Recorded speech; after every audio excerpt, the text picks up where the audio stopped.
Okay.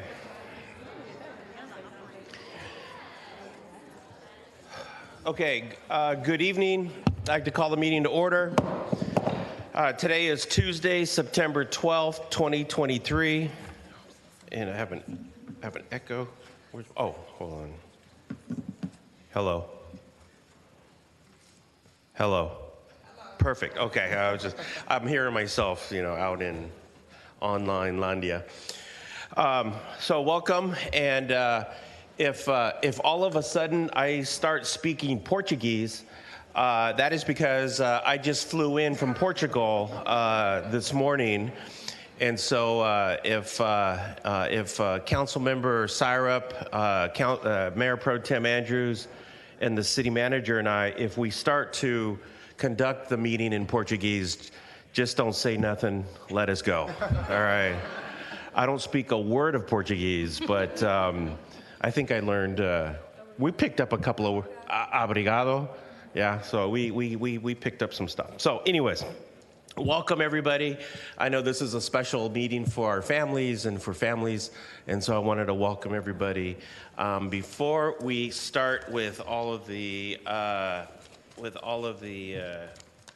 swearing in and the appointments, I would love to call upon Mayor Pro Tem Andrews, my Portuguese comrade, to do the Pledge of Allegiance.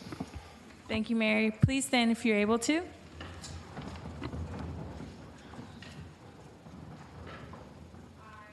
Allegiance to the flag of the United States of America and to the republic for which it stands, one nation, under God, indivisible, with liberty and justice for all. Thank you. Mr. City Attorney, if we can have our closed session announcement for August 15th and September 12th. Mayor Salinas, if you would allow me to do roll call first. Thank you. That's right. Roll call is right above that one. Thank you. Thank you so much. Good evening. This is also for the Hayward Public Finance Authority Board. Okay. Member Andrews? Present. Member Bonilla Jr.? Present. Member Goldstein? Present. Member Roach? Member Syrup? Present. Member Cermeño? Mayor and Chair Salinas. Yes, thank you. Thank you. And now I'd like to proceed to closed session announcement, Mr. City Attorney. Greetings, Mayor and Council. There are actually two reports. The council held a special closed session on August 15th at 6:15, and this is the report. All members were present. There were no public speakers. The council met with its labor negotiations team to discuss all employee groups. The council gave direction to staff, but otherwise took no reportable action. And the council also discussed pending litigation in the case of City of Hayward versus Pacific Gas and Electric, gave direction to staff, but otherwise took no reportable action. The closed session adjourned at approximately 9 p.m. And this evening, the council met at 5:30 with all members present to discuss, please refer to the closed session agenda. The council discussed pending litigation, City of Hayward versus the County of Alameda, took no reportable action. The council conferred with legal counsel regarding anticipated litigation, gave direction to staff, but otherwise took no reportable action. Council met with its property negotiators regarding the site on B Street as listed on the closed session agenda, gave direction to staff, but otherwise took no reportable action. There was another item listed for closed session involving SkyWest Properties located at 1401 Golf Course Road. The council did not discuss that item. It was essentially dropped from the closed session agenda. That completes the report. Thank you. Appreciate that. Our next item is public comment. This is reserved for anybody who would like to make a comment on something that is not on the agenda. And I'd like to see if there is anybody that would like to make a public comment. And let me check here online first. I don't see a hand raised online. Is there anybody here that would like to make a public comment? Okay, go ahead. And then did you fill out a card? No? Okay. make your public comment and then see the city clerk afterwards, and she'll have a card for you to fill out. Oh, I now got the list. Let's see, is it Uara? Or maybe I'm pronouncing it Delzener. You'll say your name when you get here, so I apologize, yeah. You can come up here to the podium, yeah, and then hit the button, and then when it turns red, you can go. There you go. Okay, my name's Clara Delsner, a family friend of Chris Pena, who was unfortunately struck down on his bicycle on Wednesday, September 6th at 5:30 p.m. on the crossroads of Mission and Orchard. Unfortunately, his death is devastating to all the family and his 3 children he left behind. But I'm pleading to the city to look into putting some kind of calming bumps or something, or look into what you could do. I know a red light camera can't be put on there anymore. That's been taken away. But something that could be put on Orchard that could slow down the traffic. I've personally driven through Orchard, seen people running those red lights. Mission has become an absolute freeway. And I would like to see something done from city members, something to be done to calm the traffic in Mission. If it's not police presence, something that can be done. Yeah. Thank you. Yes, I did read that in the news. We did get briefed on that, and so thank you. We will follow up. Next speaker is it's Maud? Is it Carry On? Yeah. And then Ms. Delsner, if you can see our city clerk and fill out a card, I appreciate that. Hit the button. Perfect. Yes. Hello, my name is Maud Carrion. I'm also a friend of the Pena family. I'm here to speak about how we as a community have bonded all together to canvass the surrounding area with flyers, letting our community members know. A person who lived, a resident on Onlook Drive, actually had a video which showed the car turning onto Onlook during the accident. During that time, before and after, because I live off Highland, at that time, I'm going to be honest, I did not see, or I have not heard or seen anybody from HPD just looking on our streets to see if the car was abandoned there. I'm asking the council to please help us, because as residents, we cannot go and ask someone to remove the cover from their car. So we can see if that is the person. We are pleading for HPD to please. My husband, he had a stroke. He walked down to the 7-Eleven to ask them to put a flyer in the window. And this was yesterday. The accident occurred on Wednesday. So we are asking the council to please help us find out what happened and give an explanation to the family, because they are really hurting. That's all I have to say. Thank you very much. Thank you very much. And we are incredibly sorry for your loss. And please see the city clerk. Thank you. Is there any other public comment? Seeing none. It appears there's 2 people with hands raised now online. Oh. Okay. First comment is TJ from Hayward Concerned Citizens. Hi, thank you. I'm TJ with Hayward Concerned Citizens. I didn't know Chris Pena personally, but our group did help to bring the Neighbors fundraiser campaign to a broader community. This terrible loss truly resonated with all our neighborhoods. We support all the neighbors and friends of Chris and the police in their investigation. We do hope that the city council will give this the attention that it needs. Let's look at what else we can do to improve road safety, pedestrian safety in the Mission and Orchard neighborhoods. And please give whatever support you can to the police and neighbors to help bring this to resolution for the family. My heart goes out to you for your loss. Thank you. Thank you. Our next caller is Suzanne.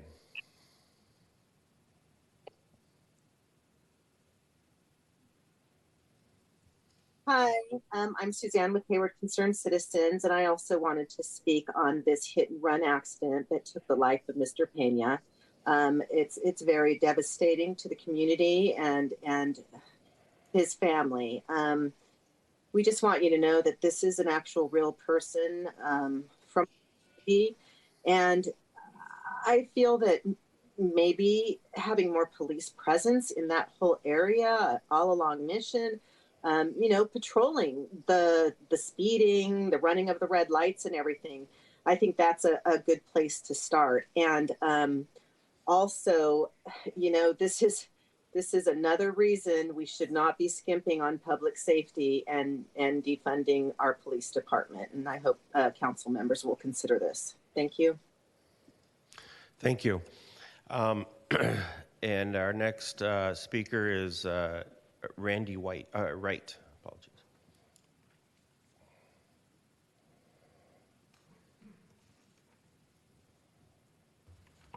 Thank you. First of all, I'm honored to be here tonight to be reappointed on the Personnel Commission. But second of all of you are aware that the red ribbon is for breast cancer awareness. I mean, the red ribbon is for AIDS awareness. Pink is for breast cancer. Do you know what the blue ribbon's for? The blue ribbon, a lot of people are not aware of this, is for the same cancer that the Alameda County Supervisor, Richard Valle, died of. It's for prostate cancer awareness. And I just want to come up here and let the general public know that September is Prostate Cancer Awareness Month. So if you see anyone with the blue ribbon this month, it's for prostate cancer awareness, and please donate to your local cancer society. Thank you. And today is Supervisor Richard Valle's birthday also. So thank you for bringing that up, Commissioner Wright. So seeing none and seeing no more speakers, I'd like to move on from public comment. And by the way, regarding the Pena case, I do anticipate having a more detailed briefing tomorrow. And I know the police chief and the city manager are looking, we're still in the investigation right now. And so we will have more to report once we have more to report. So I will have more on that tomorrow. So, okay. Moving on to our city manager's comments. Thank you, Mayor. And actually, part of my comments this evening are to address the tragic death of Mr. Pena last week. I just wanted to share some of that information for those who aren't aware of what happened. I also wanted to address another tragic incident that happened within our community last Wednesday, September 6th as well. So last Wednesday, about 5:30 p.m., Hayward police officers responded to the report of a hit-and-run collision in which a bicyclist was struck by a vehicle at the intersection of Mission Boulevard and Carlos B. and Orchard Avenue. The bicyclist, Chris Pena, is a 55-year-old resident of Hayward who was transported to the local hospital where he died from his injuries. The driver, obviously, as you heard this evening, still remains at large, and our police department is following up on several investigative leads. The vehicle that was believed to be involved is described as a gray, early to mid-2000s model Mercedes E350 with silver-colored 5-spoke rims and likely has front-end passenger side damage as a result of the collision. If you have any information about that vehicle or the driver's identity, please contact our traffic division of the Hayward Police Department at 510-293-7169. In his death, Mr. Pena unfortunately leaves behind his wife of 23 years and their 3 children, ages 21, 19, and 16. That is according to information that was shared by a family friend on a GoFundMe site to help support the family. Our hearts obviously go out to Mr. Pena's family and all who knew and loved him. And I appreciate the comments made by members of the public here this evening. And please know that Hayward Police Department is prioritizing the investigation.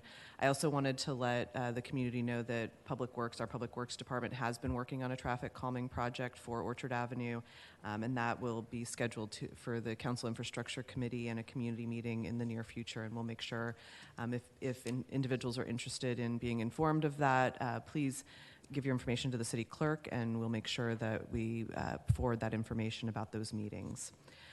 Also, later that evening on Wednesday, September 6th at approximately 9:40 p.m., 3 Hayward police officers responded to a call from 2 individuals reporting that a man had pointed a gun at them near the 22,000 block of City Center Drive, and then he had fled on foot. Upon locating the man matching the description provided by the callers, officers tried to speak to him, but he was uncooperative and walked away. The man then appeared to point what looked like a gun in the direction of the officers, and the officers then shot the man. A firearm recovered underneath the man was later determined to be a BB gun. He did pass away from those gunshot wounds. He's unknown to us at this time, his identity, and may not be determined until completion of an autopsy report by the Alameda County Coroner's Office. The area above the location of the incident is the site of the former City Center Tower behind the Safeway Shopping Center on Foothill Boulevard. It is an area frequented by unhoused individuals. Our hearts go out to those who are impacted by the loss of this individual. The loss of both of these lives are tragedies. In the case of the officer-involved shooting, I do want to add that all investigative protocols governing such incidents are being followed. We will be releasing information, including officer body-worn camera footage, as it's gathered and reviewed, and in keeping with state law and the policies of the city. For those who don't know, Acting Chief of Police Brian Matthews held a news conference last Thursday and indicated, obviously, that the Hayward Police Department takes all incidents involving the officer use of force very seriously. The police department and also myself are committed to ensuring fair, impartial investigations are conducted based on all available facts and evidence. And we recognize that the community entrusts our officers with the legal authority to carry out their duties, and that responsibility is not taken lightly. I just want to thank the mayor and council members and our community for allowing me to share this information. And again, if there's any questions or concerns, please do follow up with me directly. And I'm happy to, if anyone wants to leave their information with our city clerk, I'm happy to answer additional questions. Thank you, Mayor and Council. Thank you. I also believe that Mr. Pena was also a Hayward High alum. So, okay. I'd like to transition now to our action item. Our first action item, which is the Hayward Boards and Commissions, Hayward Commissions and Keep Hayward Clean and Green Task Force appointments. City Commissions and Keep Hayward Clean and Green Task Force adopt a resolution confirming the appointment and reappointment of members of the Community Services Commission, Keep Hayward Clean and Green Task Force, Library Commission, Personnel Commission, and Planning Commission. And before I pass it over to the city clerk, I just wanted to first say, congratulations to all of the commissioners today. Now you have a little bit more street currency, got a little bit more swag out there. So, I'm a commissioner, It might get you a free cup of coffee here and there, but or maybe a donut over at Fairway Park Donuts. But I wanted to welcome all of you to the family, and just an observation, and I think I'll speak on behalf of all the council on this one. When the binder that we had to read, it was this big old 500 or 600 page binder, and the quality of candidates were extraordinary, and I just really wanted to call out the Personnel Commission. The candidates for the Personnel Commission, outstanding. Commissioner Wright, I know you're one of the veterans over there. You have your work cut out for you, sir. The quality of applications, the The interviews were just of the highest quality. Clearly, we're getting some of the most professional, competent, and candidates out there. So if you did not get appointed this round, keep trying. I know there are some of the folks out here that have tried maybe once or twice other times, but just keep applying, and there's always an opportunity out there for you. So with that said, congratulations, and I know we'll have more time to comment. Madam City Clerk, you may begin. Good evening, Mayor, council members, city staff, and community members.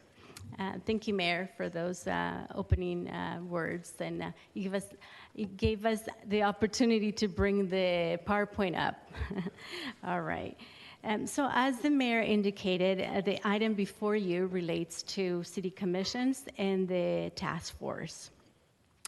And before I start, Mayor and council members, I'd like to acknowledge the 70 individuals who submitted applications to the city.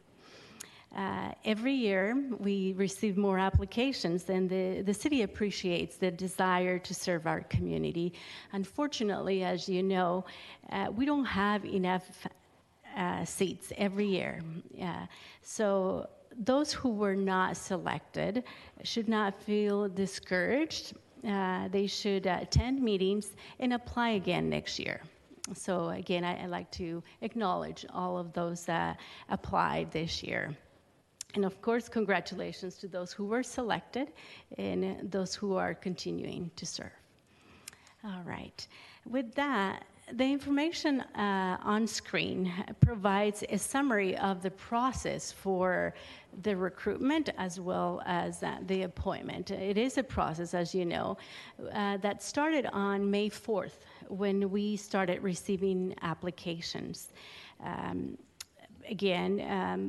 We received, by the deadline, we received 70 applications and 59 qualified to be considered for appointment. Just wanted to mention that the outreach efforts involved attending in-person events, providing information via U.S. mail, and also using social media channels.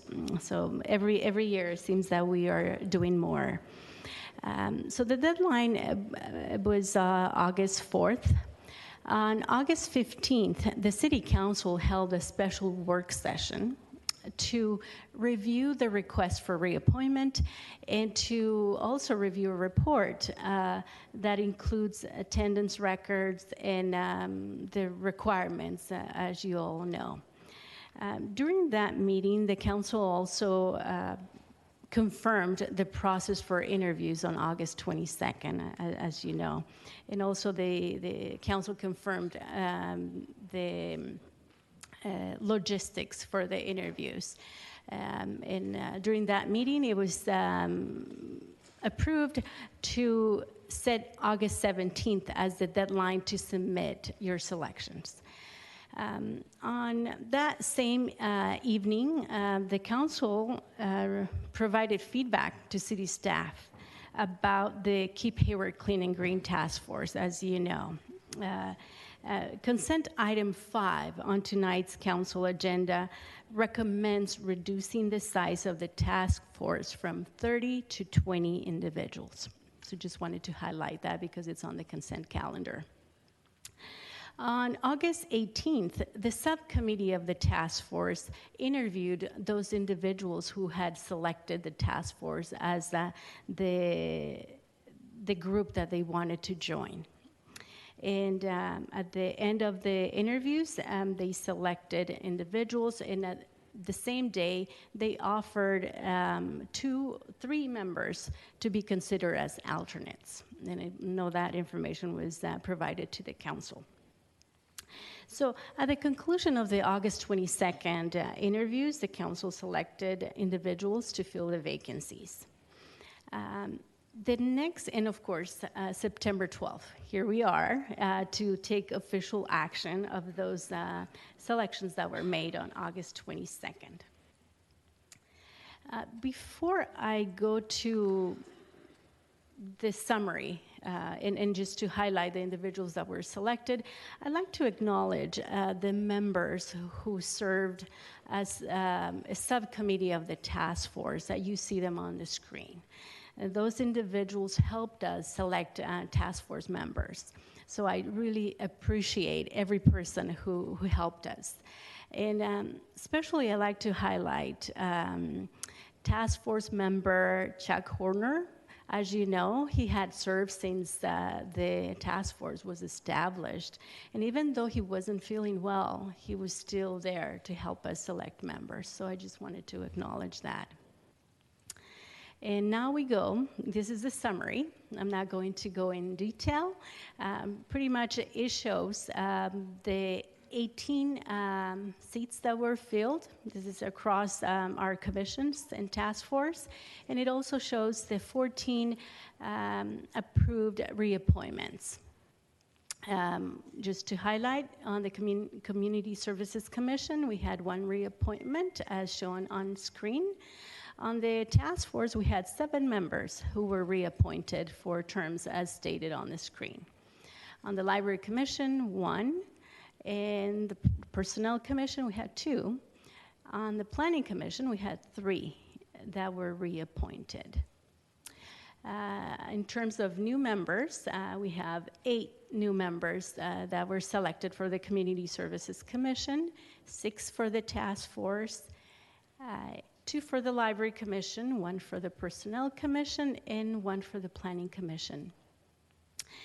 The council also selected alternates for the different commissions as shown on the screen.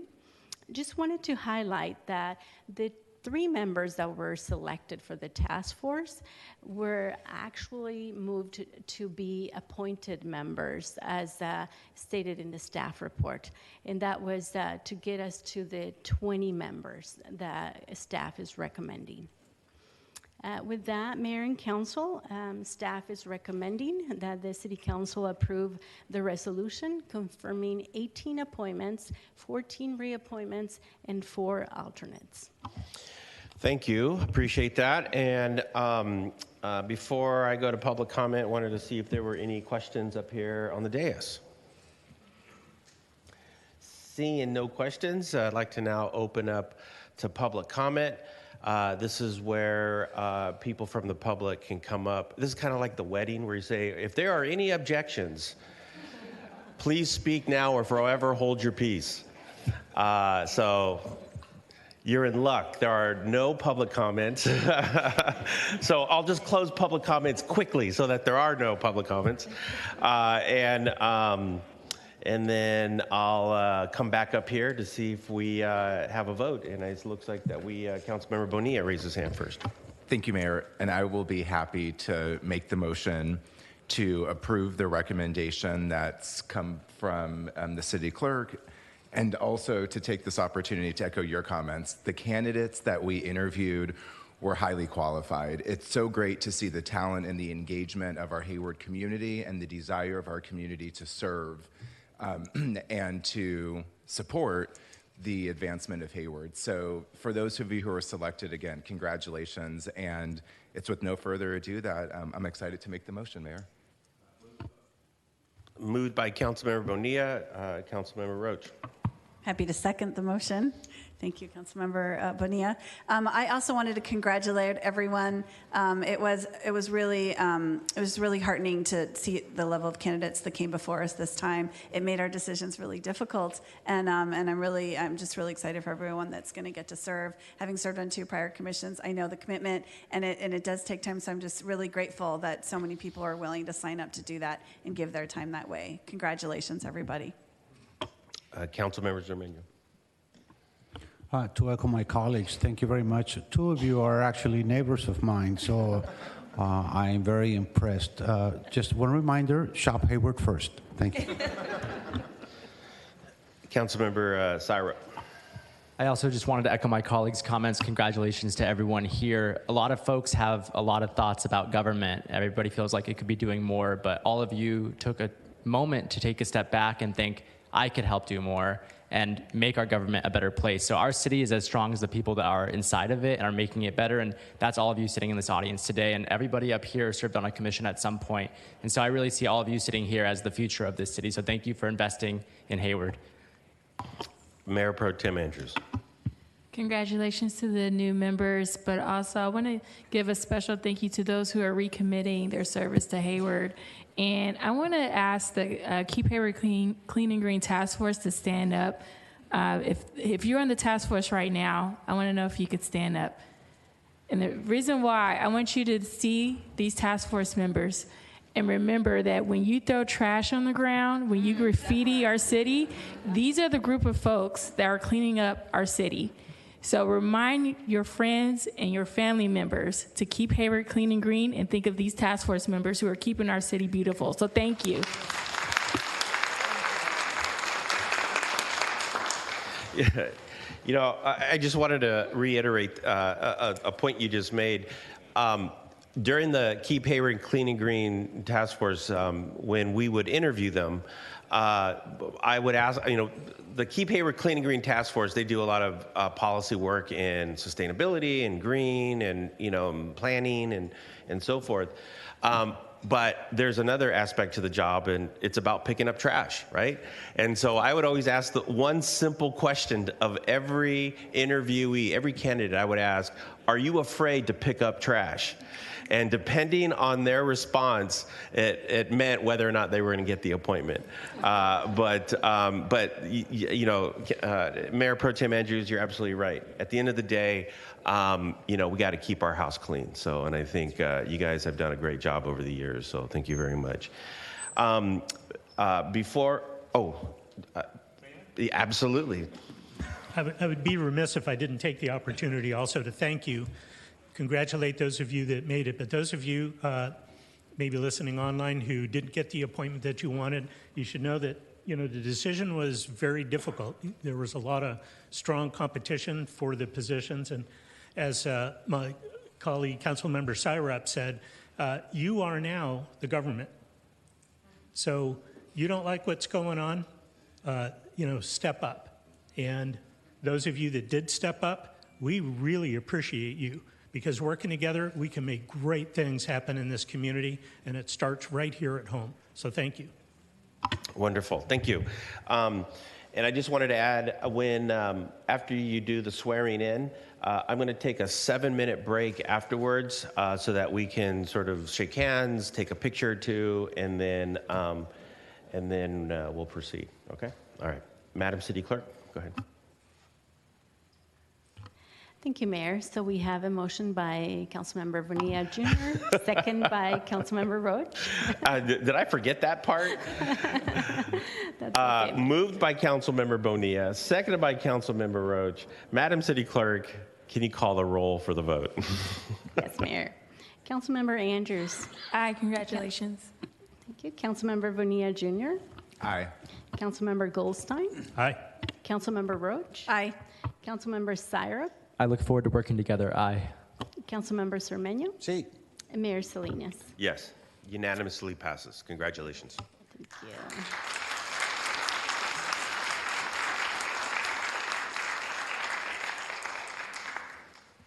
All right.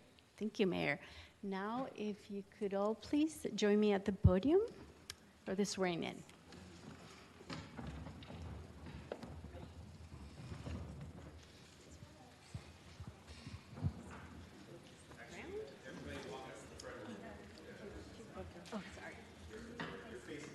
Oh, okay. Oh, this way. Okay.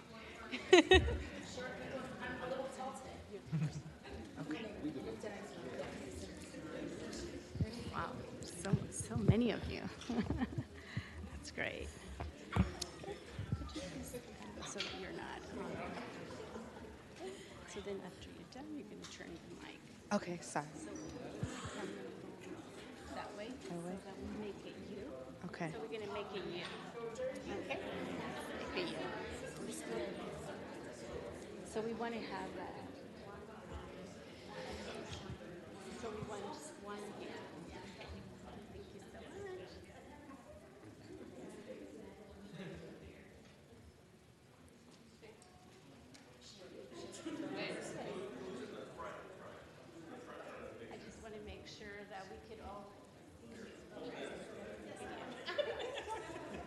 All right, members. Thank you. And then there'll be an opportunity to take photos after. Okay. All right, members, if you could please raise your right hand, each one of you, and then you'll need that actually. All right. If we could start one by one, would you please state your full name?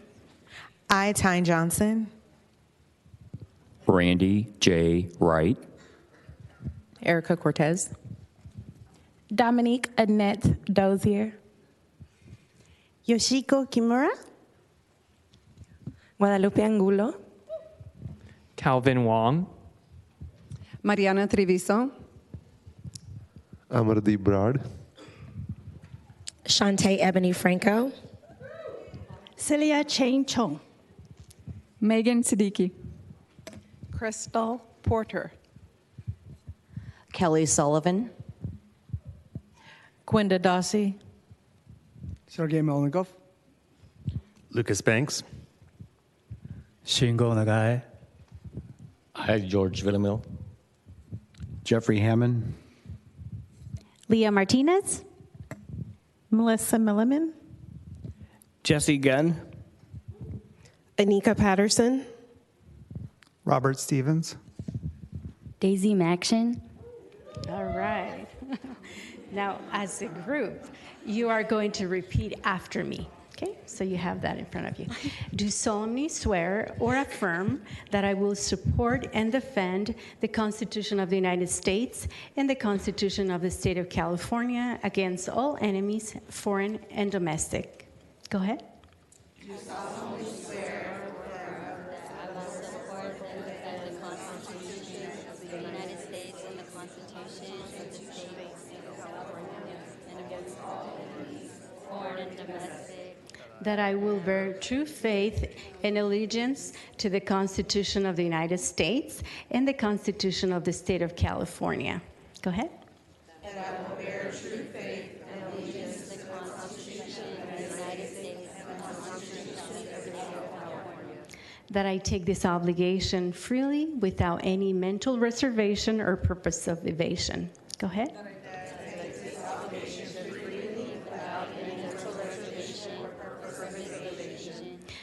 And that I will well and faithfully discharge the duties upon which I'm about to enter. Go ahead. And that I will well and faithfully discharge the duties upon which I'm about to enter. Very good. You may lower your hands. Congratulations. You are officially appointed. All right. Thank you.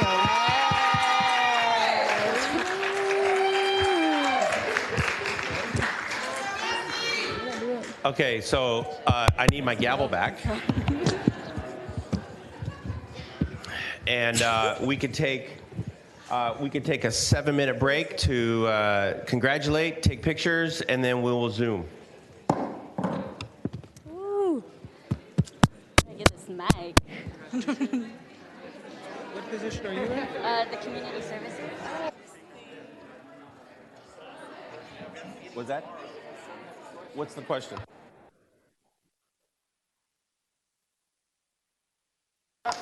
Okay, all right. We need to clear the chamber, please, so we can resume. And once Councilmember Syrup returns to the dais, we will resume. Where's he? He's over there.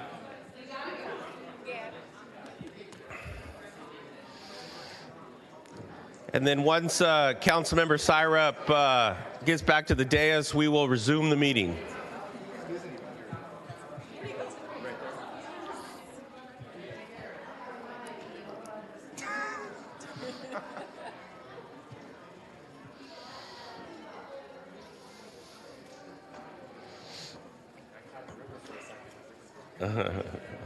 I know, I'm like, George, let's just go celebrate with them.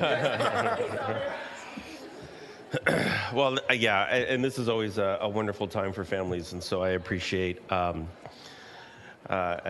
this. Okay, so I'd like to resume meeting. Are we back on recording? Okay, so I'd like to call the meeting back to order and move on to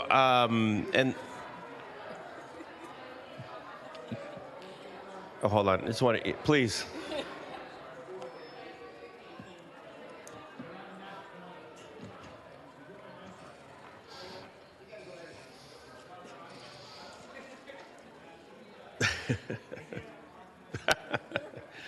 Whew, that was quite a task. Okay, so congratulations to all the new commissioners and task force members.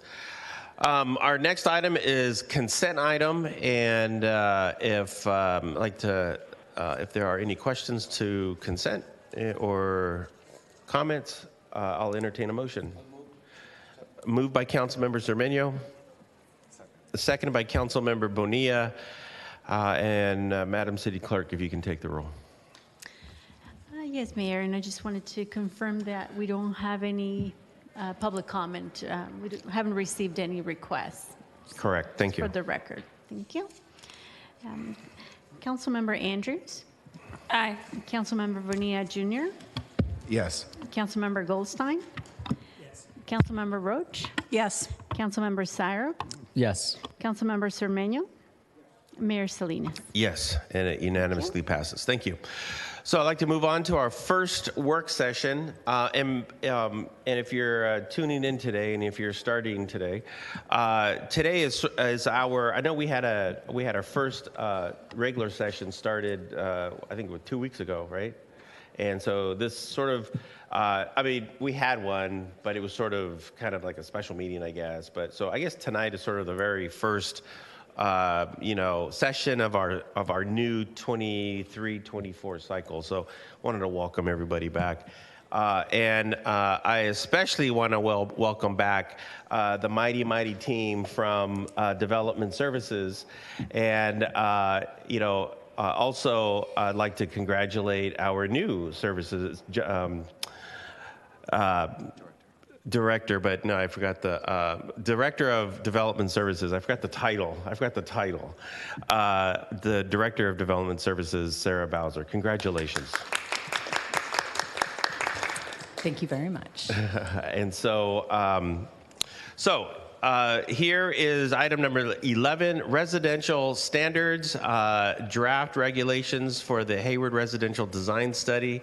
And our report will be coming to us by way of the Director of Development Services, Ms. Sarah Bowser, please. Great. Thank you. Good evening, Mayor, members of the council, and the Hayward community. I am going to very quickly turn it over to our senior planner, Elizabeth Blanton, and associate planner, Taylor Richard, who are going to conduct this work session in this next iteration of our residential design standards. So thank you. Great. Thank you. Good evening, Mayor and members of the council. Elizabeth Blanton, senior planner. And this evening, Taylor Richard and I are back once again to talk about the Hayward Residential Design Study. Again, this is a strategic roadmap project with two primary components. First, to develop objective standards for residential development in response to recent state housing legislation. And then second, to clean up some inconsistencies we have between the city's general plan and its zoning ordinance. So as you'll recall, since we've kicked off the project in February of last year, we've completed a robust community engagement process, we've conducted extensive background research, and we've developed a series of technical reports and analyses. And all of that work is really culminating in the draft standards that we'll be reviewing with you this evening. Now, as you saw in the staff report and attachments for this item, there are pages and pages and pages of Muni Code amendments being proposed as part of this project. In order to keep the presentation brief, in line with the mayor's preference, I'll just take a few minutes to highlight the different areas where changes are proposed, and then during the question and answer period, we can go into further detail about any of the proposed changes that you would like to discuss further.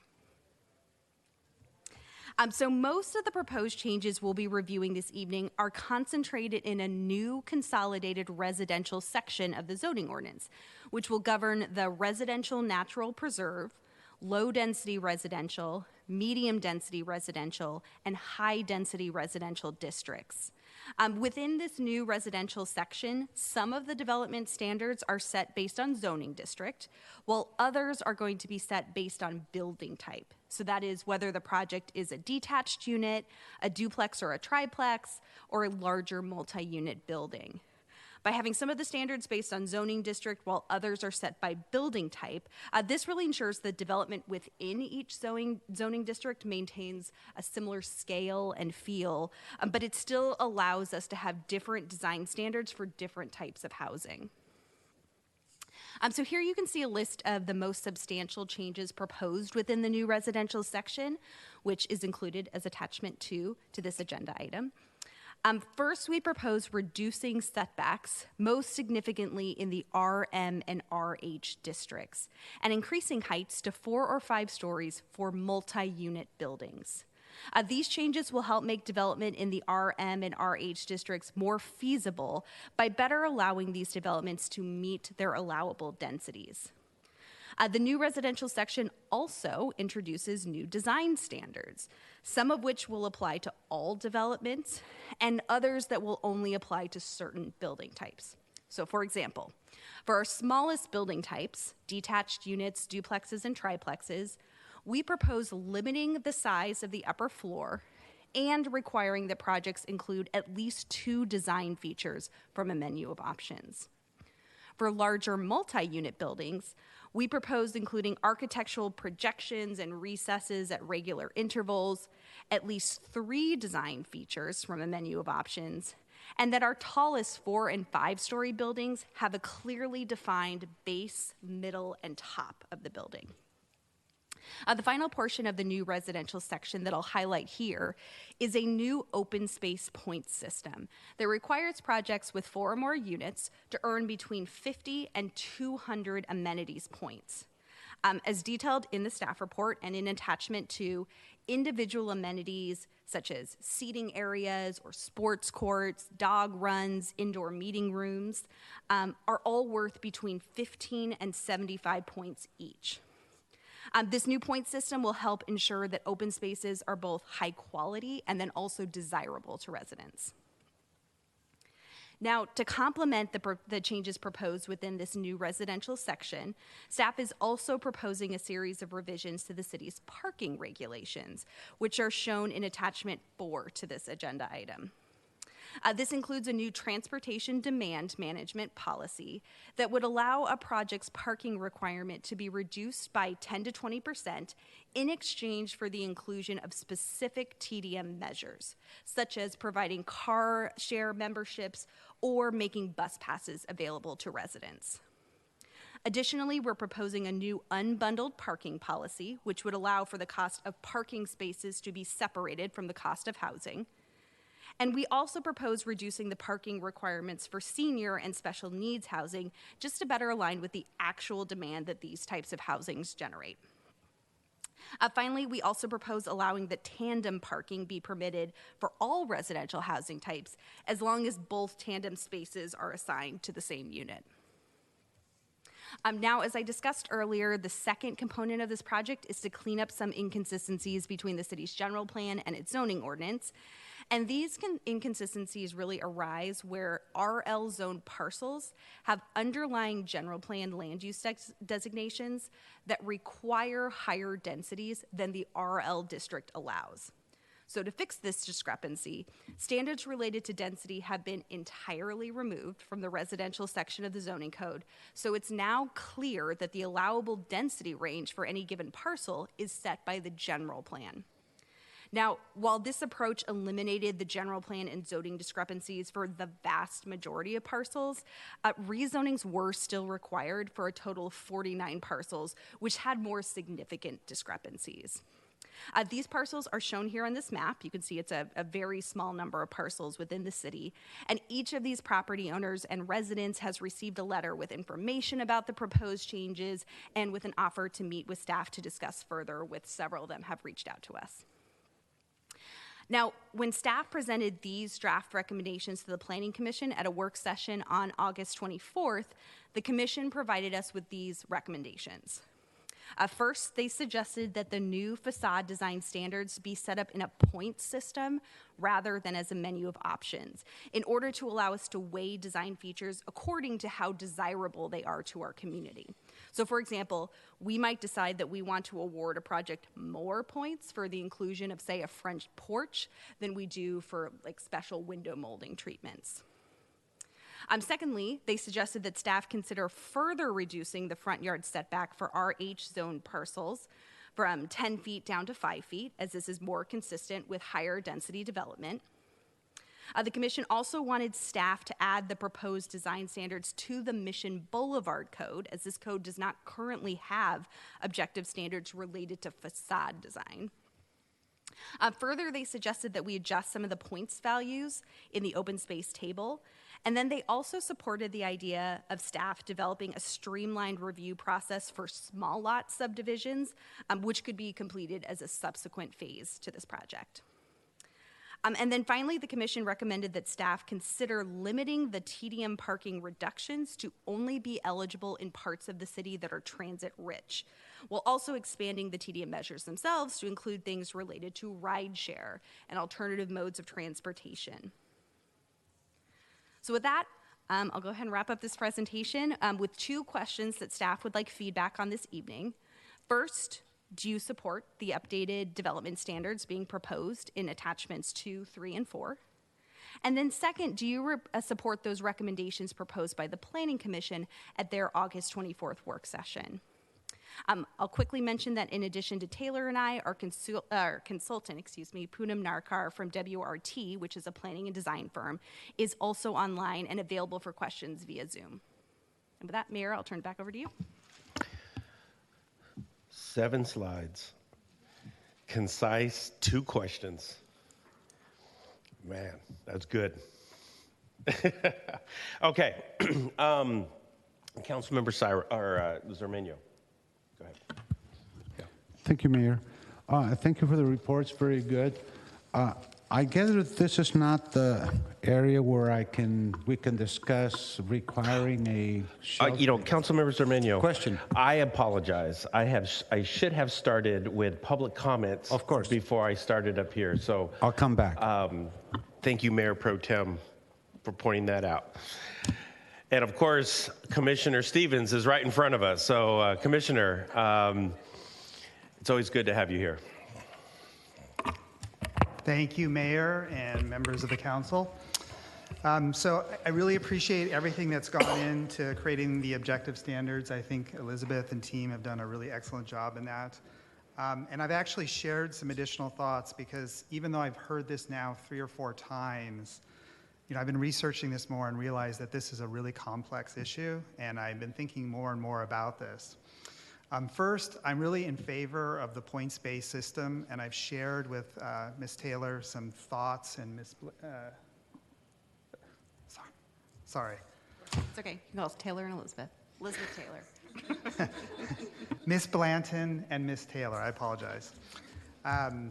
Some things that Los Gatos has actually implemented for their points-based standards, and I think that really applies heavily into the RM and RH zoned areas. I'm also thinking that I think we could do a little bit better job about the RL and RNP areas. I think if you look at some very well-designed neighborhoods that have multiple houses on small parcels, there's like a lot of unique architectural treatments and facade treatments that make those really unique and attractive. And I think if we could somehow merge that into that, I think that would be really helpful. The one portion that's caused me the most concern really relates to section 10-2.3.10, which relates to parking in the different land uses.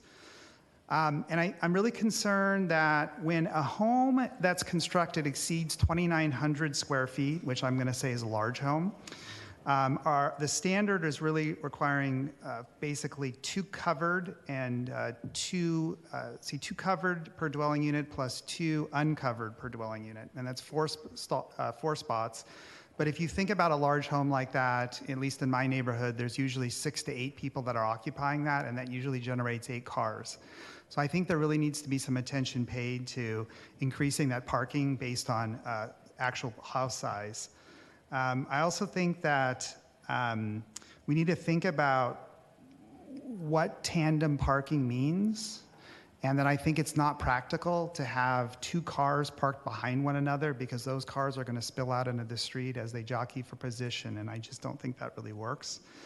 And finally, I think in the RL zone, when we talk about the 2 covered and 2 uncovered parking spaces per dwelling unit, even if there is on-street parking available, I think we need to think about what the occupancy is. And when the occupancy exceeds 70%, I think it's pretty unrealistic to think that people are going to find a place to park on the street. And it's going to create a lot of conflict. So I've shared these with the team, and I'm not sure the legal, I'm going to hopefully work a little bit more on that, but I really would encourage everybody to think a little bit more about that. Thank you. Bye.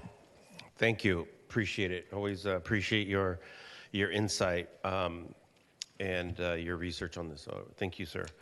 Okay, any other public comment? I don't see any online, and so I will close public comment. And again, I apologize. Councilmember Zermeño. Not a problem at all. Let's see. So, can we allow 6 to 8 stories high, as opposed to just 5?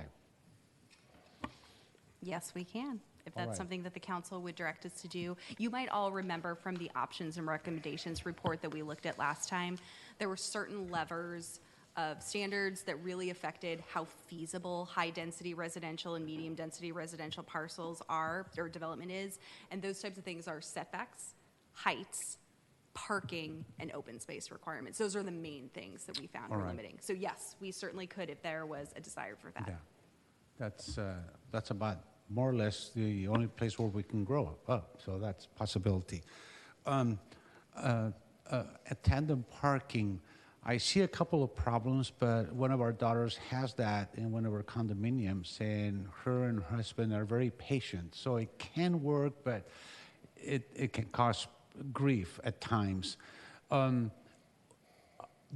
we or would we require 2 EV charging stations in a tandem parking situation? Not necessarily. The REACH code is somewhat separate than this update. The REACH code is also updated every 3 years, aligned with the building code updates and requirements. So we wouldn't require more EV parking infrastructure, whether that just be spaces being EV ready or EV capable or actually having the chargers in place, more than is already required in the current code. Okay. With all of these designs and all these possibilities, duplexes and high density, aren't we worried about too many cars on the street that are not going to be able to find their place? I keep receiving emails. Where am I going to park? Where am I going to park? They put a cone outside of their house. They put a garbage can. So when we have something like 20 million cars in the Bay Area. When are we going to possibly begin controlling the number of cars, if at all?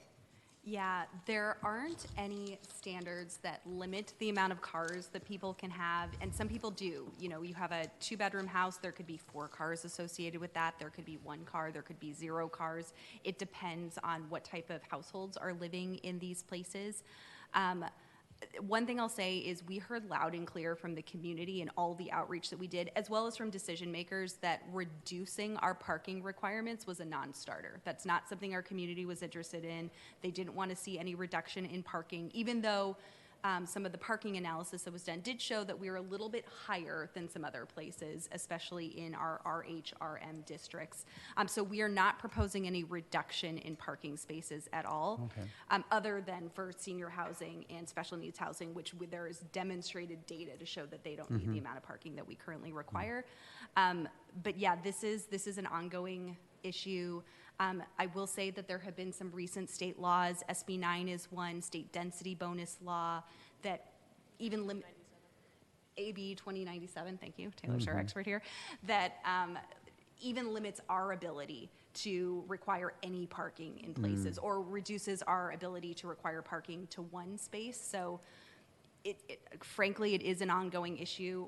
The way we're responding to this project is not by taking any additional parking away beyond what the state has already said in recent state legislation, but it is something that we've also heard from the community. All right. So as Commissioner Stevens pointed out, apparently you're not worried about a 2,900 square feet house having 4 cars. That's really what it entails. Yeah. Correct. We're not at this point, and again, we got the suggestions from Commissioner Stevens this morning. We chatted briefly before the meeting, and we'll continue working through these ideas. It's not against the realm of possibility to consider requiring some additional parking spaces for larger homes. This wouldn't be able to be applied to, like, say, an SB9 project or something that is protected by state law, but it is something that we could consider. I think one of the issues that we're all familiar with is that even if people have 4 parking spaces on site, they're using their garages for other purposes or, like, turning them into other things. But yes, that is something we can consider. We would just want to also consider the other side of that. If we require more parking on site, that could mean that garages are taking up larger parts of your frontages or, like, are taking away the space for housing units. We would want to be sensitive about how we've adopted standards. But yes, we could certainly consider that for properties that are not protected by some of these state legislations. All right. I do agree with the recommendations of the Planning Commission. I think they did a very good job, and you did a very good job presentation also. You know, the recommendations on page 5 are excellent. This is probably a little off the wall, but this is not the place for me to recommend or to ask what if we could require a sheltered bus stop in the new projects if there's a stop there. If there's a bus stop, is that something that we can? So where we actually do have that in the code right now as proposed is in the off-street parking regulations. We have adopted or are proposing adoption of a new TDM policy.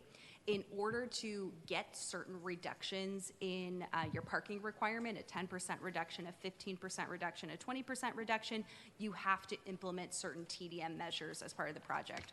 One of those is to either install a bus stop, not install a bus stop, but install, like, a bench and an enclosure and like a cover to an existing, working with AC Transit. So if there's an existing bus stop within a certain radius of the project area, that is something that you could do.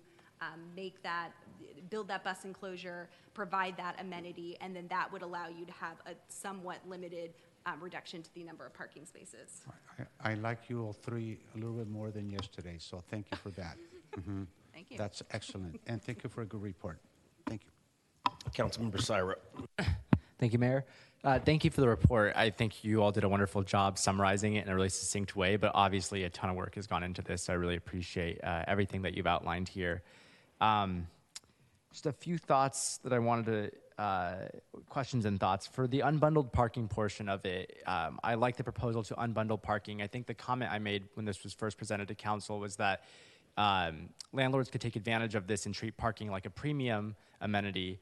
And so let's say parking is unbundled and you're someone that has a car and the landlord says, well, we'll charge you $100 more on top of your rent to have a parking space when it used to be included by law. So has any thought been given to making it an opt-out feature where it comes with the unit, but as a renter, if I don't have a car, I can opt out of it and save money on rent instead, so that way the tenant has the leverage? We could definitely consider changing it. Our policy that we put in here is like closely, like pretty much identical to the City of Oakland's parking policy. Mm-hmm. How they enforce and make sure that the tenants know of their rights is just like requiring notice to all of the tenants. So in public spaces, they need to be known that the cost savings should be passed on to them and not to the landlord. We're open to suggestions about better ways to enforce it. It's really hard to do with like, it would require probably a person's whole job to do it. So we were trying to think of creative ways. But this way, if someone believed the cost savings were not being passed on to them, the notice could provide them that they should know it, and then they could go through our code enforcement department in order to enforce our unbundled parking policy. Okay, so are you, I'm a little biased here, but I think Hayward can do better than Oakland in this case, but do you think the way Oakland's written it out is sufficient? I know staff capacity is something you just mentioned, but do you think it's good enough to achieve its intended effect and not the outcome that I'm worried about?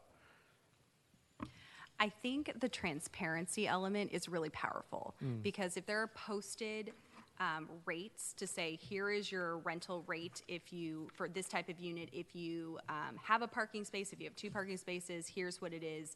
If you forgo one of your spots or one of your spaces, I think that's a powerful first step. We're certainly happy to continue tweaking this or, working with this to just ensure that residents are seeing the benefits of that and it's not landlords pocketing money.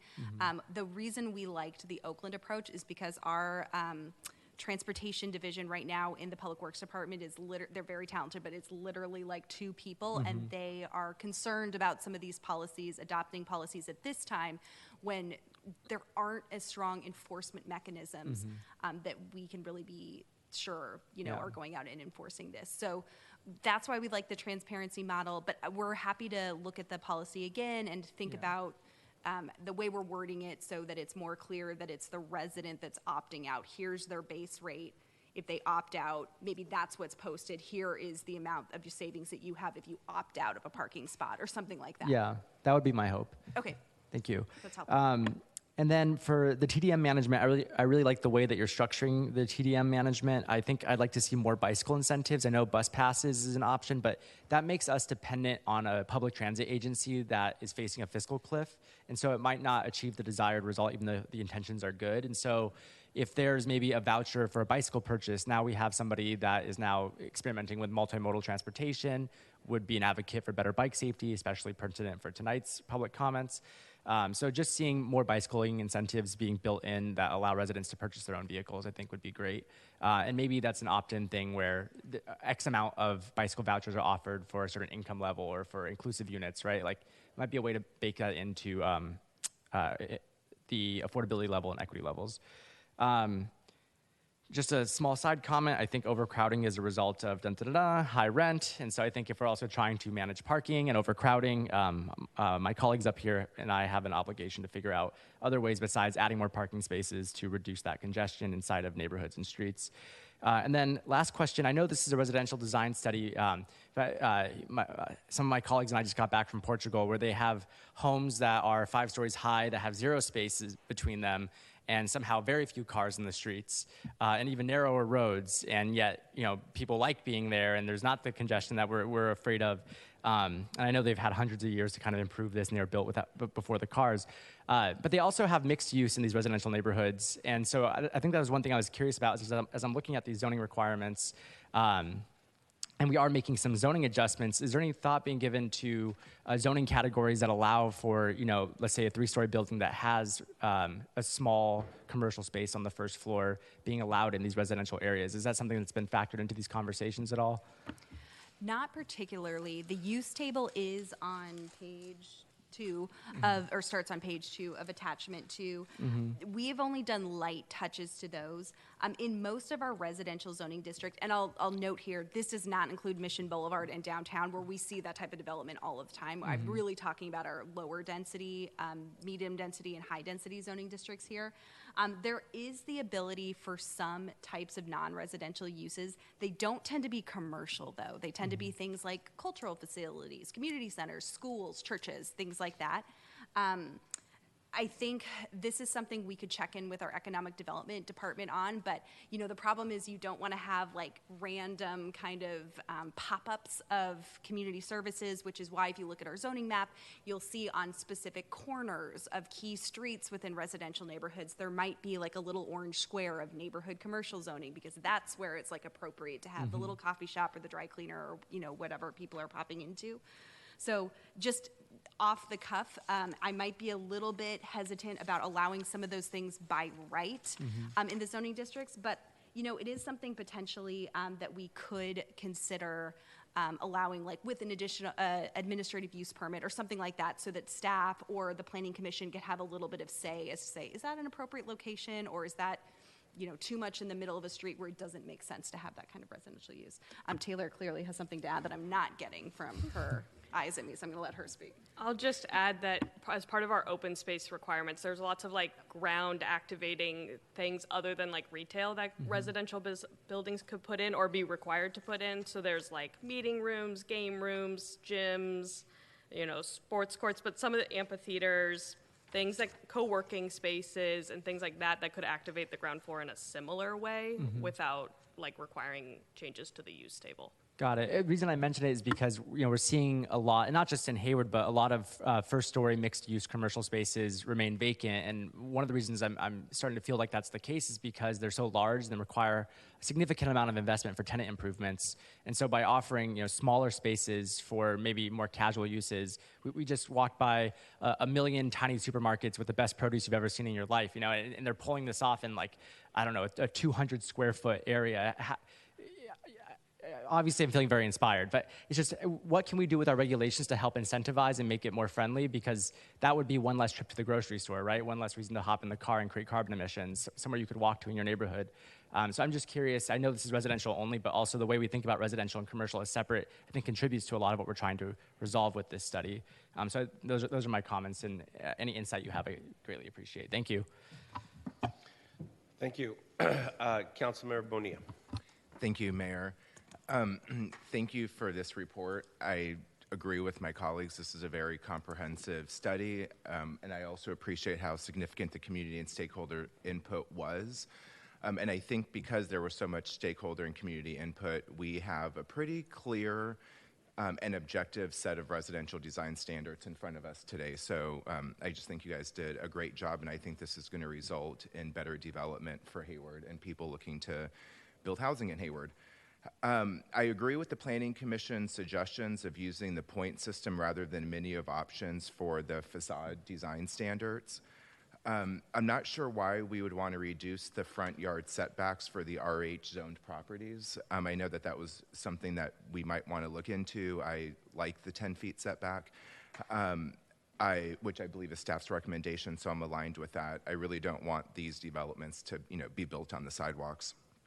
I also support adding the same design standards from the residential districts to the Mission Boulevard and downtown development codes, especially including the point system for the facade design. I think that that's great, whoever thought of that. I also like the point system for the open space amenities. I would consider reducing the courtyard/garden for 4 people to less than 15 points, because I think it's 50, 25, and something. So maybe just trying to look at proportionally distributing, that garden space, because I think the difference is the number of people that it serves, right? So maybe looking at the points in relationship to that, so maybe no more than 15 points. Sports courts, swimming pools, and hot tubs, to really make this more objective, perhaps considering adding a size requirement, to fit 5, 10, 20, whatever, but just so it's more objective. Same comment goes for the gathering room under community room. So for an example, to say it fits at least 10 people. I also agree with the need to develop the streamlined development review process for small lot detached residential subdivisions. I think that's great. I know there's been a lot of talk in the news nationally about that. I do think that it's going to serve to remove unnecessary complications in our planning process, which oftentimes consume a lot of time and are costly. So I'm supportive of that. Let's see here. I am also supportive of amending the RL district to allow reduced lot sizes and setbacks through the administrative review process as it relates to those detached residential subdivisions. I love what Councilmember Syrup had said as it relates to TDM and bike vouchers. I thought that was really creative. I think it's brilliant. So what I was wondering though is, I think our city, and correct me if I'm wrong, but aren't we working on a larger citywide TDM plan? So if we are, do you think these recommendations are jumping in front of that, or will be impacted by that larger plan? And when can we expect to see a draft of that larger plan? That's a good question. We talked about this specifically with the Planning Commission. It is on, not to speak for the Public Works Director, it is on the long-range vision for the Public Works Department. It's not something, to my knowledge, that's currently underway, but it is something that the city has intention to undertake. maybe within the next several years. So that's a question that we asked the Planning Commission to say, like, you know, are we trying to figure something out here piecemeal, like do a Band-Aid approach in the meantime? Should we just forget this and just, you know, look at this later? Their direction to us was, no, we like using this as a stopgap measure. Now it needs to be refined. They had some suggestions for us how to refine it, just like this body does. But they wanted to hold it in the meantime. They saw some value in holding that in. But that's still a question that we would pose to this body as well, to say, do you think this is something appropriate to include now, or would it be a better direction to just wait until the citywide TDM program is developed, since we know that's on the horizon? Makes sense. I would recommend we, you know, since we don't really have a definitive date for when we're going to get that plan, I would recommend we keep some measures in here for TDM. Are these recommendations consistent with neighboring cities? Are they doing similar things? I think we just talked about Oakland, but is there any other city doing similar things to what we're recommending? In terms of the TDM, or just in general with all of these the things? TDM in particular, the recommendations of like bus shelters and other. I'm just wondering if those are the right TDM measures and if other cities have leveraged those and are finding those to be successful. Yeah. So our TDM recommendations were based on a bunch of different cities, and we had to remove, predominantly San Francisco has like a very successful TDM program. We had to remove a lot of their recommendations because we're not as transit rich as the city of San Francisco. The city of Richmond also has like a point-based system for TDM that we used as reference. So there are other cities doing similar programs. And we currently have a TDM program within our code, but it only applies to commercial uses, not residential. Yep, makes sense. Something else I'll also just quickly add to that, you know, the TDM portion, if we do decide to leave this in, if we do get direction to leave this in addition to tweaking the TDM measures, you know, there also could be playing with the percentages themselves. You know, maybe 10 to 20% isn't right. Maybe that's too much. Maybe it should be 5 to 10%. And, you know, we're really just looking at some of these projects that are really close to meeting their parking requirements, but they're short a space or two. What could happen? What could they do to make us feel comfortable with having a space or two left, for example? So just something else to consider. That really makes me want to leave it in with that recommendation that you have of really looking at 5 to 10% versus the 10 to 20%. I felt that was a little high. And then I believe Ms. Blanton made a comment about, you know, sort of restricting the eligibility of some of these TDM measures about, you know, around proximity, which I think is great, because I was actually, when I was reviewing this, I was thinking, you know, if there's a development that's like not by, you know, a bus stop, but they're like, hey, I'm just going to, you know, get them out of my hair and go and build a bus shelter at some, you know, that's not going to really benefit the residents of that development. So I really appreciate that proximity and, you know, kind of restricting some of these measures depending on its, you know, benefit to the community that's being built versus just generally trying to get out of you know, parking. I like the expanded TDM services that were recommended by the Planning Commission, such as like the ride share and the point system idea. Like that point system idea is like fantastic. Do other communities use something similar to that? Yes, for different types of requirements, point systems can be popular. There was some concern, we talked about this with our consultant group at length, that some people, you know, seeing a table in numbers is like terrifying. We think that, and we have found with the open space system, it actually adds clarity to the process. I agree. It's not, you know, like if you're told, okay, look at this table, you can do what you'd like. Yep. At the end of the day, it just needs to equal 50 or equal 100. We think there's some clarity there. So we are sensitive into making sure that we're not making the point system so complicated that it's going to be overwhelming to like our less experienced developers. But yes, this is a strategy people have used. I will say our consultant team has told us we might be the first community or one of the first communities to use the point system for architectural features, but it's something that, based on community conversations with the Planning Commission, and then so far conversations tonight, might just make a lot of sense for our community. Yep, I think it does. I support the reduced parking ratios for seniors and those with disabilities, and you know, I think the study that was referenced really demonstrates that and supports this reduction. I'm also in general support of reduced yard setbacks, but I want to make sure that we're not sacrificing high quality landscape buffers for those setbacks. I am supportive of unbundling parking, and I love the idea of having the developers post notices in common spaces of, to provide that transparency. I think that that's the right way of doing it.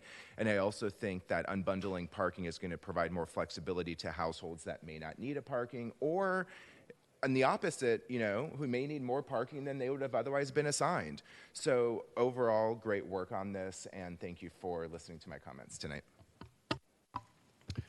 Thank you. Councilmember Roach. Thank you. Yes, and thank you for all the work on this. And I do like the point system as well. And I'm wondering, would that help us have thwarted some of the things that happened at Holiday Bowl with some of the facades that got changed during change orders? Would this help take care of that? Potentially, exactly. So you couldn't necessarily say swap out one item for another if you're not going to be meeting the overall points requirement. So Okay. yeah, that's something that we can take a pass at, working with our consultant and experts based on community feedback, take a pass at the point system, and then next time we come to you, potentially for adoption hearings, that's something that you could give a little guidance on to make sure things like that do not happen. Okay. In the Although I got to admit, it is looking much better on the Mission Boulevard view. So maybe not internally, but they've put up some nice blinds on the sidewalk and some nice treatments just on that one strip on Mission Boulevard. So I don't know if that was after the fact and they realized it was plain, but it looks good. So I also wanted to talk about the TDM system. I mean, I've had a little bit of a problem with the TDM program from the Planning Commission, not really understanding the outcomes that it's really going to serve our purpose. And I'm thinking specifically right now of the Mosaic building. That one was sort of supposed to be marketed to transit-oriented people, and they had told us they were going to be using marketing to get people there that maybe didn't have as many cars. And I don't remember if it was underparked or just barely parked, but it's already spilled out onto Mission Boulevard, and they're often using this one strip that's illegal parking that's really dangerous because it's where Mission Boulevard sort of like angles in to take a right on Industrial. And so to me, that's already a failure for whatever TDM program we asked them to do. So I just don't know that bus passes or, I think where's the point system on that one? 10% for on-site transit route maps and schedules. I feel like that they should just have to do that. That's a minimum, especially multi-unit projects. I'm not sure that there should be any points allowed for that. That's a basic, I think. I mean, I would be much more interested in real infrastructure, so bicycle parking, or financial contribution to capital improvements. I think that's actually a benefit. Because the other TDM outcomes, I don't know that they help. The ride sharing, like I said, the bus passes, do we know that they help? I mean, you said San Francisco, but this is my concern about part of what we're doing. We're building a lot of housing. Because of state law, it can be almost no parked or underparked, and that's not obviously reducing cars. So we're trying to build an urban environment in a suburban community where people do have to get in their car to go to the grocery store because we don't have a little bodega on the corner. So I don't feel like allowing, to me, it's you're getting away with something by saying, oh yeah, we have this great TDM program, ride sharing, carpooling. That was another one we did in the project across from Monroe Boulevard. We allowed ride sharing as part of the, carpooling as part of the TDM. I don't see that making a difference on cars.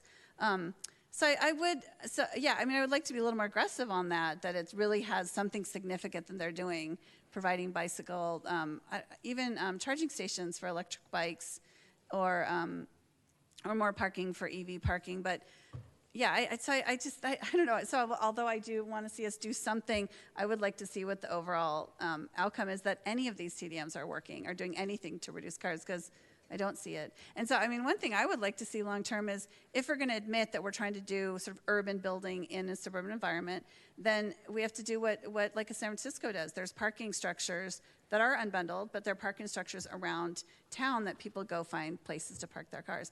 So I mean, it's something I'd like to explore at some point, off-site parking somewhere that perhaps our, ABC can build all their EV stations at, but we can't. We all are having to, because of state law, bury our head in the sand about the cars. But, the community's pretty upset about it. Mission Boulevard is really bad. There's whatever we want to do and how we want to market these places. People are going to have a car until they can go down the street to get their coffee or walk to get their coffee. And so I don't know what I'm asking you on this, except to definitely reduce some of the more softer TDM options and value higher the actual infrastructure or capital contributions. I think that would make me feel more comfortable. But otherwise, at some point we need some data from anyone that's had these programs for their projects. let's see. As far as the setbacks, I agree. I don't really want to reduce that because, the Holiday Bowl site's a great example. Those units come right out on the sidewalk.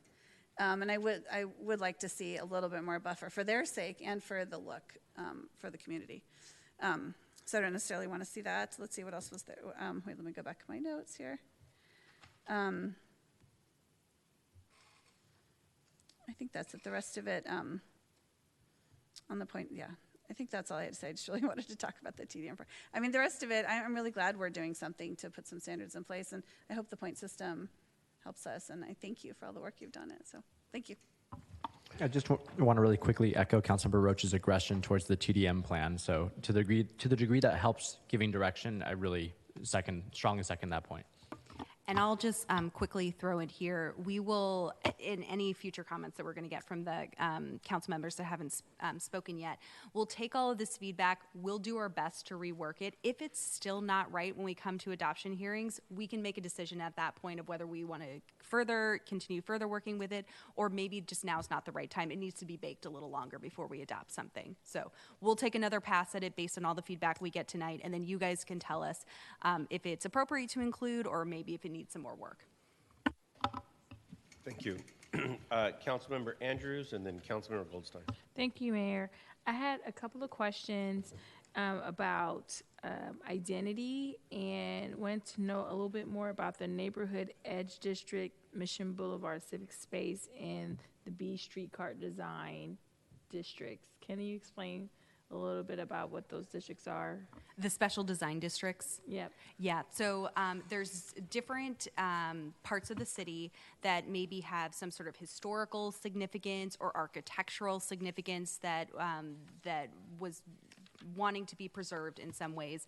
So they have a special overlay over them, which means in addition to whatever their specific zoning requires, there's some additional standards, or in some cases, a reducing of standards based on their overlay district.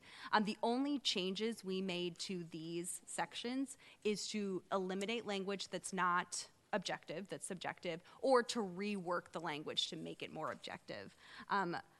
For example, one of the standards in our B Street Special Streetcar Design District said, new buildings shall maintain the rhythm of houses at 50-foot intervals. Wall planes shall span an original lot line. Maintaining a rhythm is something that maybe we instinctually understand, but two different developers could come to us as a city and think that they're doing that, but it's not clear if they're meeting our requirements for that or not. So for these standards, the intention was not to take away any of the requirements, but instead just to make them enforceable. All right, thank you. I agree with Commissioner Stevens on the issue with parking. A 2,900 square foot house in Palo Alto versus a 2,900 square foot house in Hayward is going to demand more parking. I don't want to encourage more cars, but I'm just being realistic about our community. So if we could figure out a good calculation that could fit within our community, that's what I would be seeking. I do agree with the scorecard system. The developers, if they can figure out a pro forma, they can figure out a scorecard. So I don't feel bad about them using that. So I agree to that approach. As far as TDMs, I agree with my colleagues.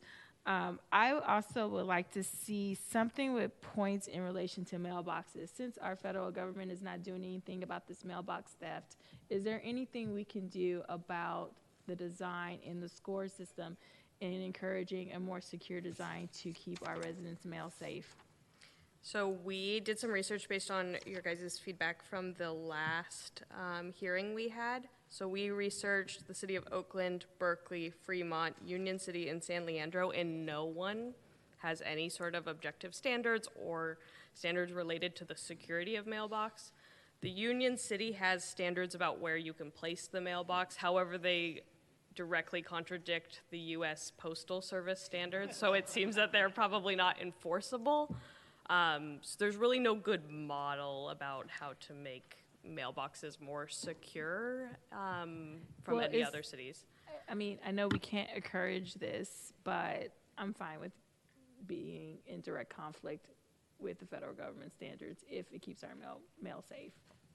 They're not doing anything about it. So what can we do about it?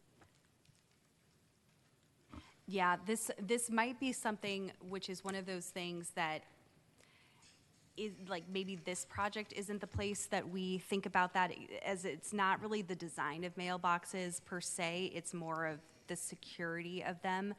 We want to land on a fine line of not being onerous to development and saying that, you need to install like a super expensive mailbox, that maybe is difficult to get, or there are supply chain issues. We don't want to be too specific about that.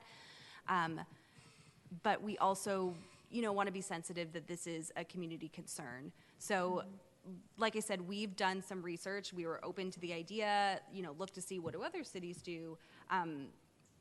There just isn't a lot out there. And this is something that's not unique to our community.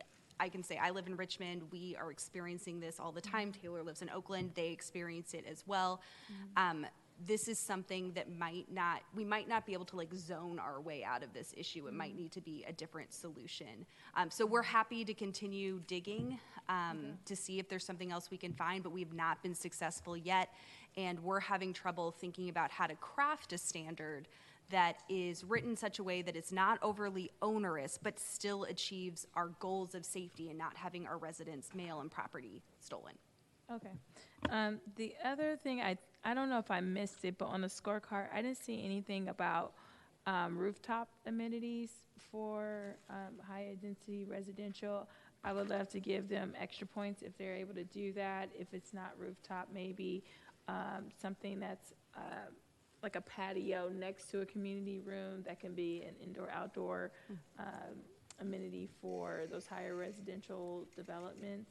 We do have, just mentioned generally in the code that different open spaces, they can be on the ground, they can be on roofs, they can be inside, they can be outside. So they don't necessarily get more points for it in the current iteration, but we can certainly explore that if that's a desirable option. If, maybe if a landscaped courtyard areas on a rooftop, maybe that's more desirable than something that's on the ground. For example, we could weight that differently if that's something. I think they should get extra points for that, because that is going to be an attractive amenity for a lot of residents.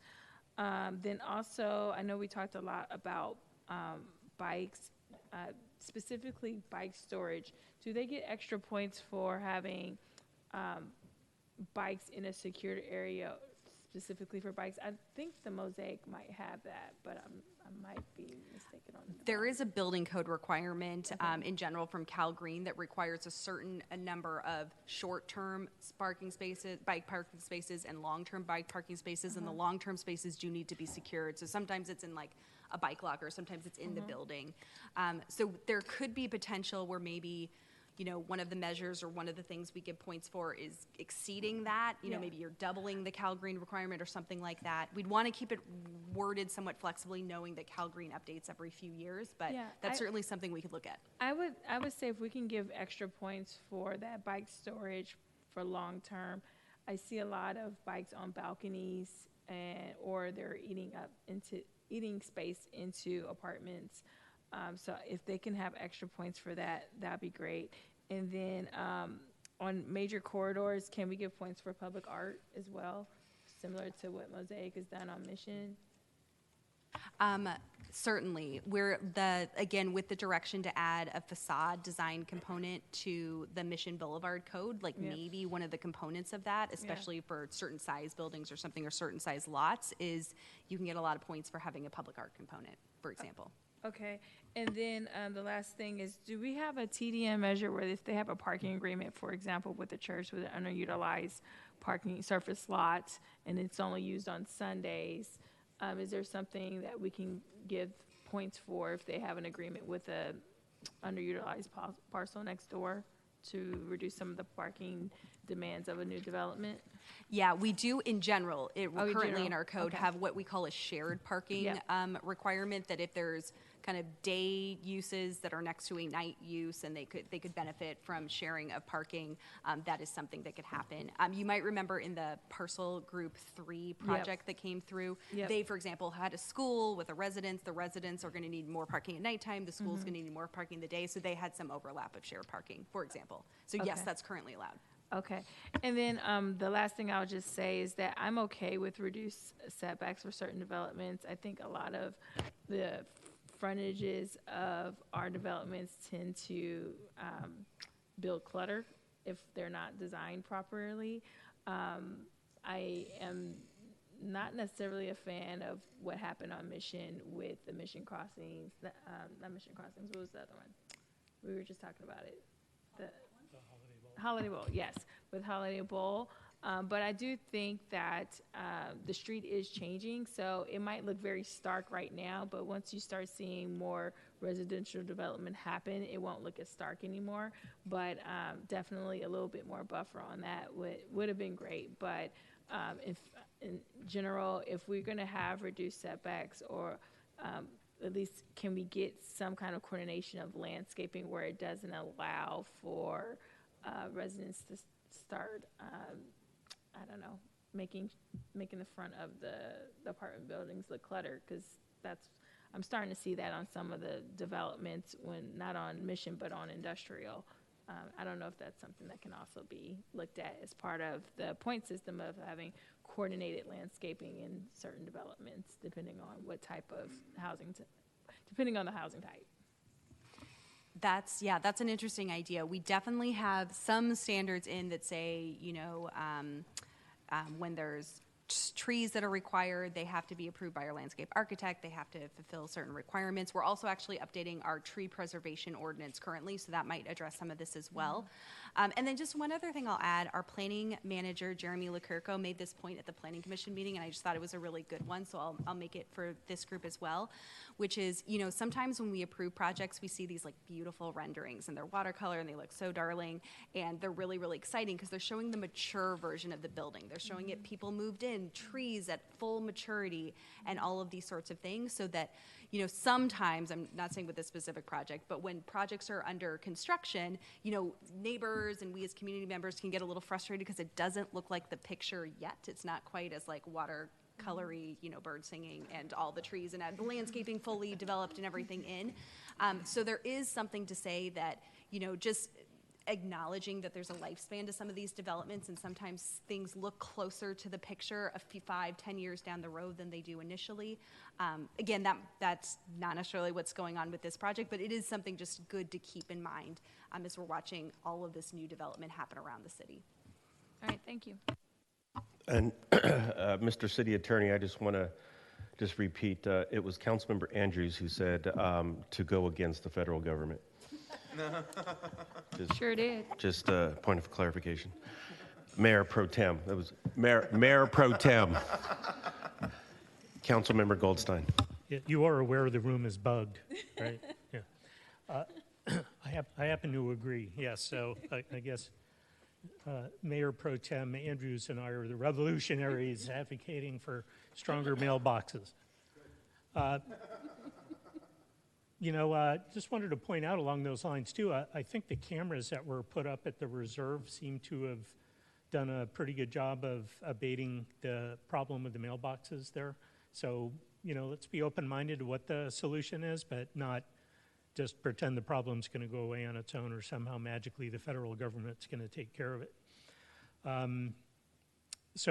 Great presentation. It was very thorough. It was a long read. But I do appreciate that the presentation was brief and very much to the point.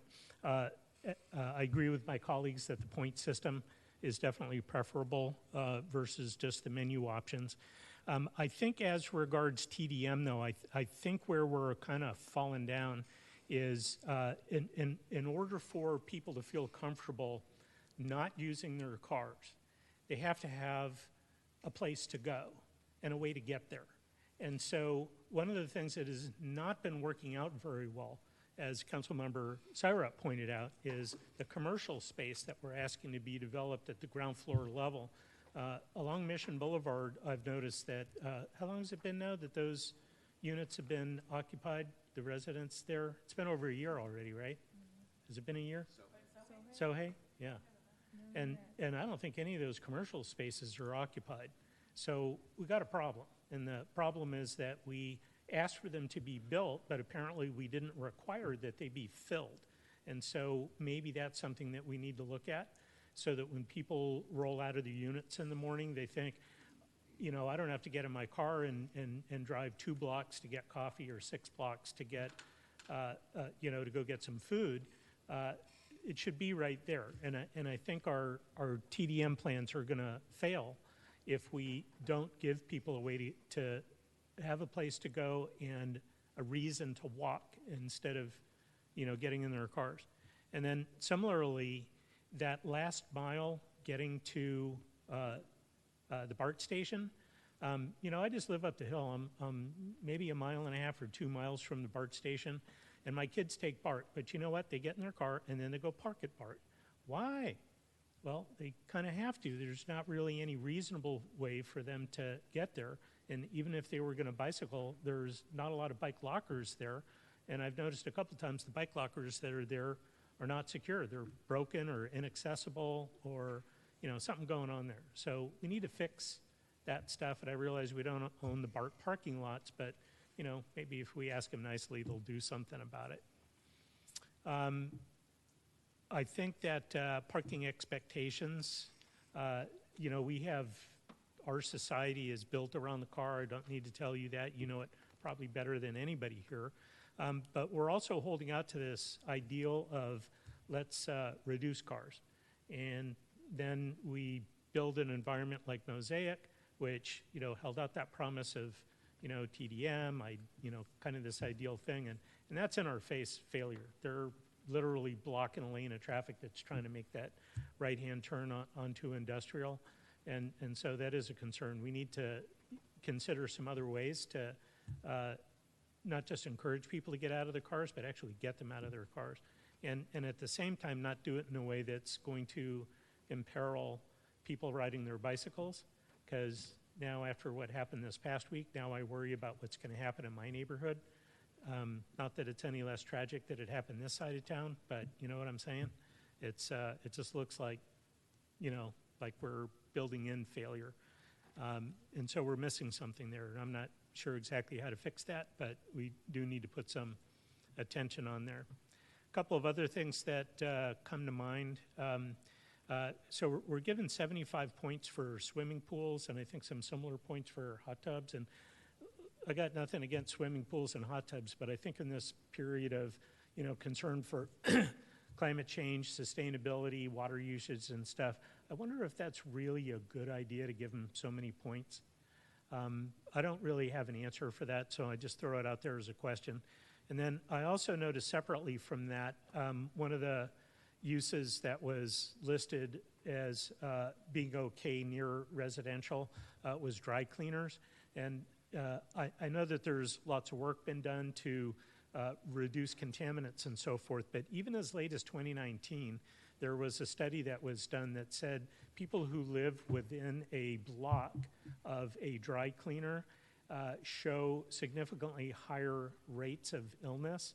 And I didn't read the whole article, so I don't know what illnesses we're talking about, but the fact that the science says that that's kind of a dangerous thing, I would just ask you to look at that again and see whether, you know, dry cleaners so close to residents, especially when we're talking about, you know, ground floor to upper floor residents. I have a little bit of a concern for that. We never did address who has to take care of the trees, so nothing in the current design standards talk about. I like it that we have, you know, built-in standards for trees, and you know, especially talking about, you know, canopy, and those are really important topics to have. But I can tell you, in my HOA, the CC&Rs were written so that each homeowner is responsible for trimming their trees, and they don't.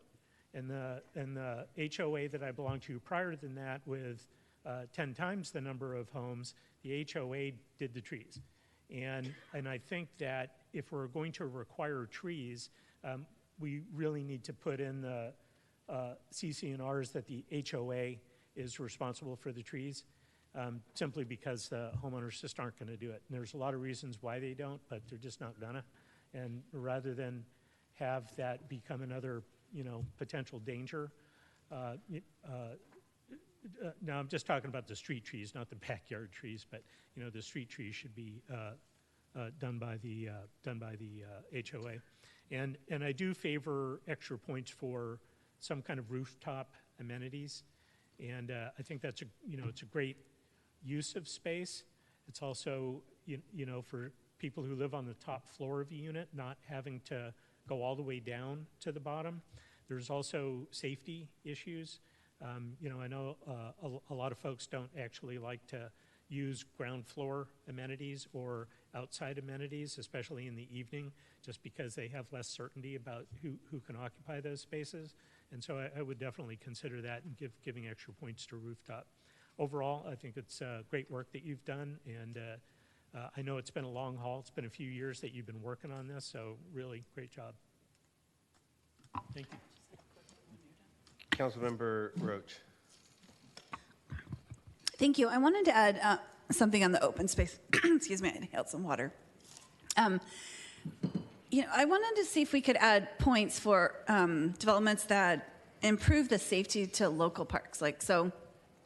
Rather than, giving points for building open space within their own development, if there is a park nearby, that they do something to improve the, the local roads or lighting or something to safely get families to local parks. Because we often say, there's this multi-unit building going in, but don't worry, there's a park nearby. But there's no real connection between the two in order to make that a useful space for that, for that unit. So maybe if we can add points there that, because then that's a community benefit as well. Because I was thinking of the Hancock building, right? And they have this really wonderful courtyard space, but it's a fortress, right? Only those people are using it, which is wonderful for them, and I think they should get points for it. But I also would like to see some of these developments come in that are a little bit more community related, and so if they can improve the local infrastructure to get families there safely. I was also thinking of the Mosaic, there it is, it's supposed to be transit oriented, but they have to come back out on Mission Boulevard to get around to BART. And it would have been so great if there was some pathway through, and I knew that was complicated because they couldn't get easements, but they could get I would be willing to give major points if they took the hassle to create those easements and make those paths safer. So if we could include something around that, I'd appreciate it. Councilmember Cyrus. Thank you. And just one quick comment on mail security. As a potential standard, would it be viable to say the mail room or the mail area exists behind a locked door? Because I understand that if the mail key is stolen, it's the federal government or the post office that replaces that. But if it's part of the property, like a gate or a glass door or a door, for example, the property owner could replace that much quicker. And so the turnaround time for security is better for residents in that case. Would that be an example of a standard that could work, or in your research, was that not viable? I think that could potentially work, especially for larger developments. I don't know if I'd want to put that requirement on, say, a 4-unit development or something that doesn't necessarily have an indoor lobby. But for developments that do, it definitely could work. I will also just say, just from one data point, I live in a gated community in Richmond that has a bunch of different buildings, like little buildings of condos. There would be only one place to put a mailroom if it had to be locked indoors, which would require me to walk maybe 10 times as far as I currently have to walk to get my mail. So there might have to be some sort of proximity standard with that. Maybe a certain size development would have to do that, but it's certainly something we could look at. And it might be a good compromise to having a mailbox standard that feels appropriate for this project. Thank you. Yeah, I just wanted to put the initial thrust out there, and I trust y'all to figure out what works. Okay. I'll make my comments just real short. I agree with a lot of the sentiment up here. I think everybody up here had all made good comments. I total support. And Commissioner Stevens, I know you have your concerns, and I think it sounds, based on what I'm hearing up here, it sounds like we're on a path to resolving those. So I wanted to thank you for bringing those up. The only point I wanted to sort of double down on, I guess, is bicycle incentives. I bring that up not because tomorrow is the Alameda County Mayor's Conference at Emeryville, and Mayor John Bowders is the only mayor in Alameda County that does not own a car, does not have a driver's license, and rides bicycle. And in fact, I saw a photograph of him today, I guess over the weekend. He went to a plant store and bought a big 7-foot something plant and put it on his bike on one of these contraptions. Anyways, he's pretty proud of that, and he took a picture of it. And I should also say that everywhere we go, when we were at in Ohio, he was there. One of the mornings, I didn't join him, but one of the mornings he organized a mayor's bike ride around Columbus, Ohio. And so here's a guy who's totally committed on with bikes. But I say all of that because he also chairs the ACTC, and one of the programs that ACTC has received funding for and is going to be slowly rolling out. And we're, one of the, and it basically it's a bicycle program. And what the goal is to provide as many different, I forget who said it, either Councilmember Syrup or I think you were the one that brought up bicycle vouchers. Who brought up bicycle vouchers? And so we were talking about providing bicycle vouchers and to a sort of to low-income neighborhoods, neighborhoods of color, and we were sort of drilling down on that demographic. I had mentioned to ACTC, I said, well, virtually every student, virtually all kids under the age of 18 are, low income, or live in communities of color and high impact neighborhoods. I go, so why can't we make bicycle vouchers free for all kids in Alameda County? And, that sort of shifted the entire conversation on ACTC. And we, are now, looking at that and costing that out. They were on that track, and so it was nice to see that. So I say all of that because if we can achieve that goal at a county level, I don't think it would be too hard for a 10-unit, multi-unit housing project where we can require the developer to provide bicycles for the kids of the development. And I know that when we talk about, parking, one of the things that I know that we've all been working on is, getting people out of their cars. But, I know sometimes it's hard to just, make these declarative statements up here and say, okay, we're all going to get out of our cars. That's never going to happen. But if we start, embedding in our projects, from the outset, alternative forms of transportation. Kids grow up just knowing that this is the way we do it, right? And we may even get students going to Cal State and Chabot, with this sort of attitude. It's like, well, they don't drive in Hayward. We all ride bike in Hayward. Anyways, I just wanted to make that point because I think that, Mission Boulevard is not getting less congested. And people, and given what we heard earlier this morning, we need to calm traffic down and just make the streets safer. But the more we can begin early in getting people on bicycles and out of cars, I think we'd just be a better city. But no, all right, good job, everybody. Thank you. And let's see, anything else? Yeah, thank you. Anything else? Is that it? No, that was very helpful. The next time we come to you, we hopefully will have some standards for you to adopt. But again, we're happy to make additional tweaks at that meeting and or table some things for a while and readdress them later. But I think we have pretty good direction. I'm looking at Taylor to see if she has any other clarification questions. I think we have pretty good direction. So we'll make some adjustments and then we'll come back to you in about 6 weeks. Absolutely, thank you. Thank you. And so we transition from the development services who embraces the 5-slide to Professor Mary who gets heartburn when I say 5 slides. So I will move on to item number 12. But I think this item here is, I think he can get us in within 5 slides. This is the I-880 Whipple Road Industrial Parkway Interchange Improvement Project work session. Review and discuss the aesthetic features for the proposed project. And I think who's going to kick us off is Director Amiri. I'm going to do it. Yes, thank you, Mr. Mayor.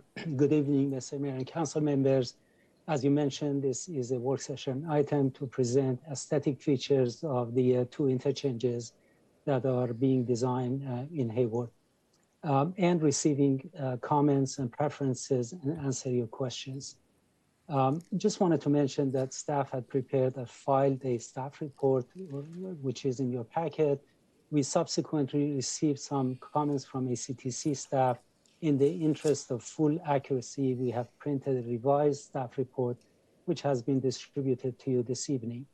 As you mentioned, Mr. Mayor, this presentation this evening includes 24 slides, so I apologize for that, but it should take no more than 15 minutes to present them, and it is an interesting presentation. You will see it later.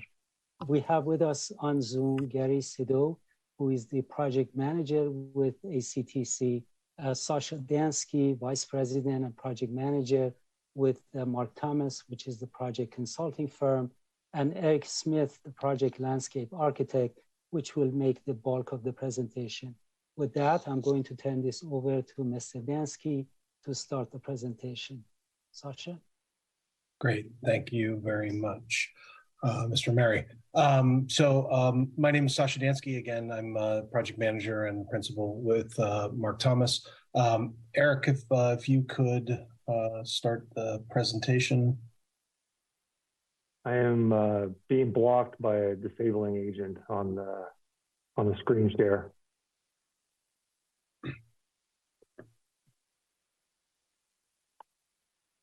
There we go. Thank you very much. All right. Excellent. Go ahead and full screen. All right. Yes. Thank you very much. Mm-hmm. Okay.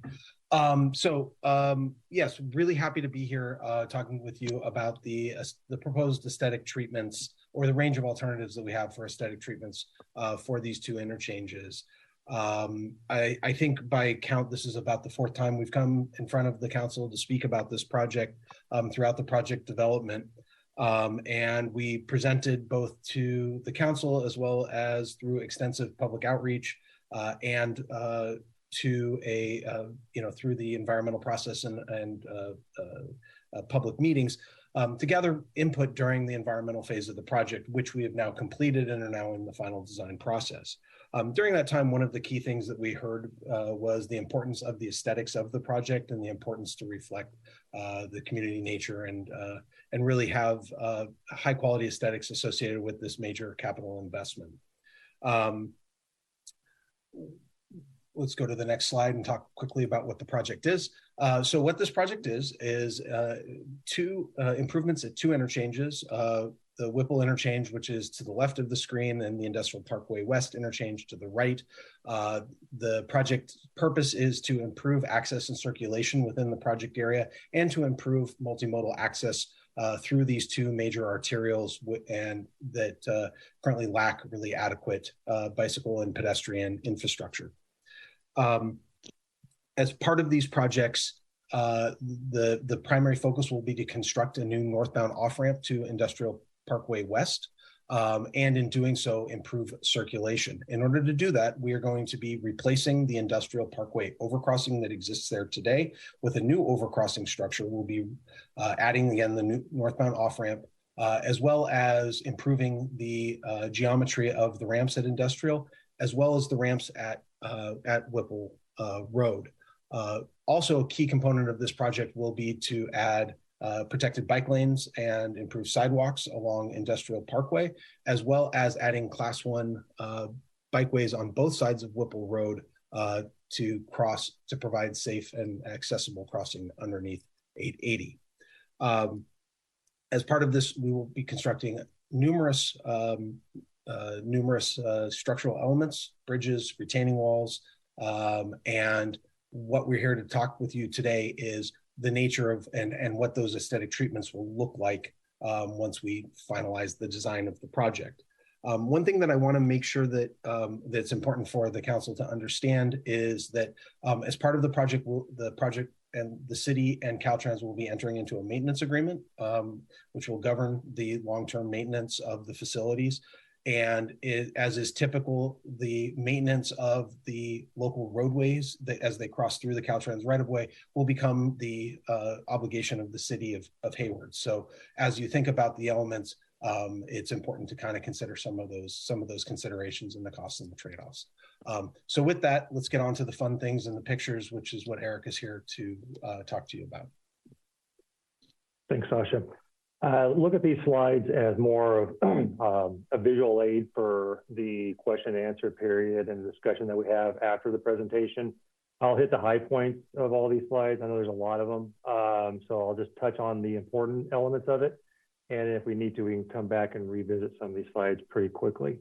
The first set of slides I want to go through is just to set some of the context of the 880 corridor. Here we have Dakota Road, the overcrossing at its location. We have Tennyson Road, which is just north of our project site. What it looks like, here is the 880-92 interchange. And then up in San Leandro, we have the Marina Boulevard and the Davis Street interchanges with their structures that are a deviation from the other areas of the 880 corridor, and that Caltrans has implemented some structural aesthetic enhancements to these, such as the wavy rails, the concrete corbels at the end of the fencing, and then some fluting and some detailing of the embankment paving down here to give a little bit of character to the structure. We've had several meetings over the last 8 months with city staff and with Caltrans staff and to refine some of our design concepts and themes that we've come up with. The first one is what we would call the 880 corridor. And this one is a direct derivative of the Davis and Marina Boulevard interchanges, their structures, with the use of the quarter circle corbels at the end. In this case, we substituted out the city emblem, the circular symbol here, with the Hayward H. And then also the inclusion of a rising starburst over a wavy pattern representing the Hayward Hills. Then also we do include the use of the wavy rails, which can represent the hills east of Hayward as well. And one thing I do want to mention is that there is the use of the standard Caltrans Cobra heads for the lighting along this overcrossing. Now, the other options we wanted to bring to the council for your consideration is Hayward Art Deco design, which is the item on the left here. There is the oak leaf theme that's in the middle, and then what we're calling the Hayward Hills on the right-hand side. These are all inspirations for the next set of slides that we've developed. The Art Deco theme is directly inspired by the city's history of Art Deco architecture and design enhancements throughout the city. We implement elements such as the arched railings. Instead of the wavy railings, we use the arched railings along the fencing, the inclusion of the green acorn-style lighting along the overcrossing, fluted detailings of the columns, and then taking the rising starburst that we had in the 80 corridor theme and wrapping around onto the wing wall. As you approach the structure, you see that rising sun coming up over the hills. On this one, the details that we have shown here, the takeaways are the alternatives for not just the railings with the interlaced arches as opposed to the soldier row of arches, but also potential changes or differences between the quarter circle versus a rectilinear design for the concrete corbels. The next option is an oak leaf design. We've reintroduced the wavy rails along the fencing. but the differences between this one and the 880 aesthetic theme is that we've included the use of oak leaves and acorns that look like they're kind of blowing in the breeze along the railing. And then also we've swapped out the abutment and wing wall enhancements for some oak tree and hillside reliefs. Some of the details in terms of the options that we can consider.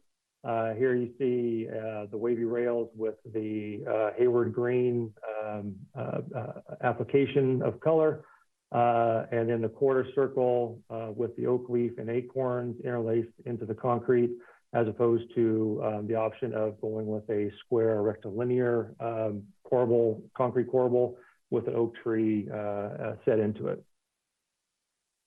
I would like to mention also that one difference between this design, between all the designs that we have shown here and what you would see in Marina and on Davis Street is the use of welded wire mesh as opposed to chain link fencing. The next item is the Hayward Hills. This one, we're using the inspiration of the hills east of Hayward and bringing in those elements with some stylized metal cutouts in here that placed on top of the fencing, and also bringing in as a relief into the concrete abutments and wing walls representative of the Hayward Hills with foreground, background, and then skyline behind it. Design alternatives to consider is to include the use of poppy flowers in the corbels, or bringing in the Hayward H in here and continuing the stylized hillside in with the concrete and adding color to it. Here we have two different, we have an enlargement of the metal cutouts that could be applied to the fencing, where we have a solid metal cutout here, as opposed to just a simple line silhouette of the hillside with some oak trees placed into it. The next one I want to shift over to from Industrial Parkway to Whipple Road and the undercrossing. The main focus for the Whipple undercrossing is safety and comfort for us as design team, and how can the aesthetics contribute to the enhancement of those key components. In this one, you're looking at three views. View A is looking at it from the road. This is a longitudinal look of the structure. So these grays are the columns. The freeway is up here, basically. 80 is up here. So this is the undercrossing. And this line right here is Whipple Road. So view A is looking from the road at the retaining wall and the raised multi-use path that's behind it. View B is looking right here at this multi-use path plus the retaining wall immediately behind it. And view C is the concrete embankment that's been designed to limit or preclude or abate any unsanctioned long-term use of that area. And also we've included that because it is slightly raised, we can add some architectural enhancements to that embankment. Alternative 2 is the oak leaf theme, and here we have railings in between each of the columns, just like on the Art Deco theme, and then also an application of concrete enhancements and release to that retaining wall that's right along the multi-use path to give some character and enhancement to that concrete feature, and then swapping out the Art Deco starburst design in the embankment paving for that wavy arch pattern with the oak leaves and the acorns brought back into the design. And then the last one I want to go over with you in terms of the enhancements underneath, the architectural enhancements underneath the Whipple overcrossing is the inclusion of is this Hayward Hills theme with welded wire mesh fencing for the protective railing between the bicyclists and pedestrians and the roadway below. and then the use of the Hayward Hills concrete relief in that retaining wall, and also in the embankment paving beyond. And one of the things that we really want to hit on is the use of lighting to improve the safety and comfort underneath that overcrossing. And here we've got three options to consider. Option one is the use of all three of these options use color. I should say that up front. So option one is the color uplighting and enhancement of all the structural elements with white lighting being applied to the pedestrian and the vehicular zones. Option two is the focusing of the color lighting into the structures underneath, the underbelly of the structure, to really kind of light up and provide visual interest to the girders that are underneath the structure. Then apply non-colored lighting to the pedestrian zones again, and also the vehicular areas. And the third option is to really focus the lighting on the exterior. So you see the green color represents the color lighting, the blue color represents the white lighting. So kind of around the exterior or the perimeter of the structure of this space would be color, and then within the interior of it would be all white lighting.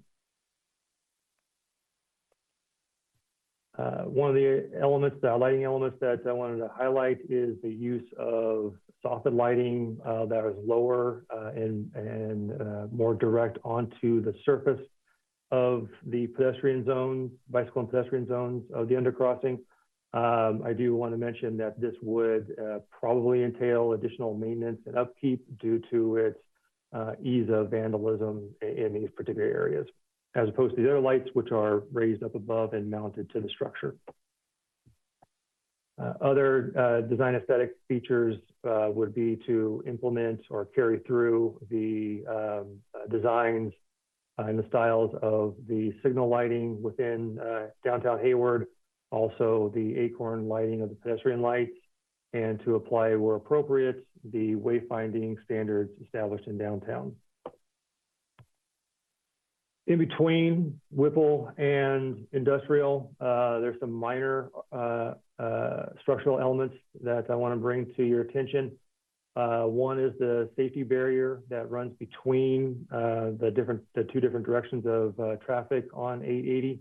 Currently, Caltrans has a design where they have etched oak leaves on a very on-center spacing.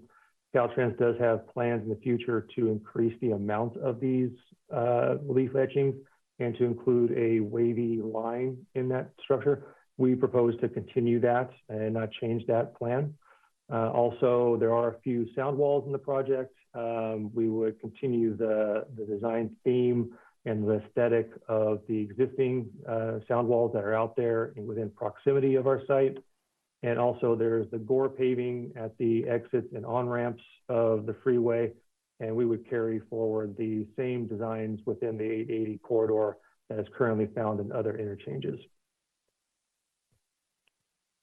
And the last thing I want to bring up is the retaining walls. We do have a few retaining walls that are visible from local streets. And we would propose to apply one of the same design themes that I've mentioned before, with the Art Deco theme, the oak leaf theme, and then the Hayward Hills theme down below. And we did explore how different pastel color treatments can be applied to this. Keep in mind is that retaining walls are good canvases for graffiti and vandalism. So any sort of color treatments or enhancements we want to do, we will make sure that it is an easy way to mitigate or cover up when they do happen. And that's it. Thank you. And Director Amiri, you were right, 15 minutes, right on the dot. So thank you. Okay, so before I call on us up here, I'd like to see if there's any public comment out in the chamber or online. I don't see. I don't see anybody online.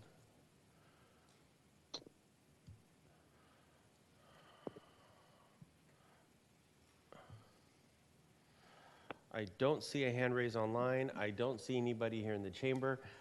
So, Councilmember Cermeño. Okay, thank you. That was no one, huh? All right. Thank you, Mr. Mary. Thank you, the Caltrans folks. Let's see that last slide. If you could, I don't know if it would, if the final product would include the cars, or that's just for size. That is just for size. Thank you. Oh, okay. So yeah, we don't want the car. Yep. No cars on there. Yeah. Okay, they weren't. Okay.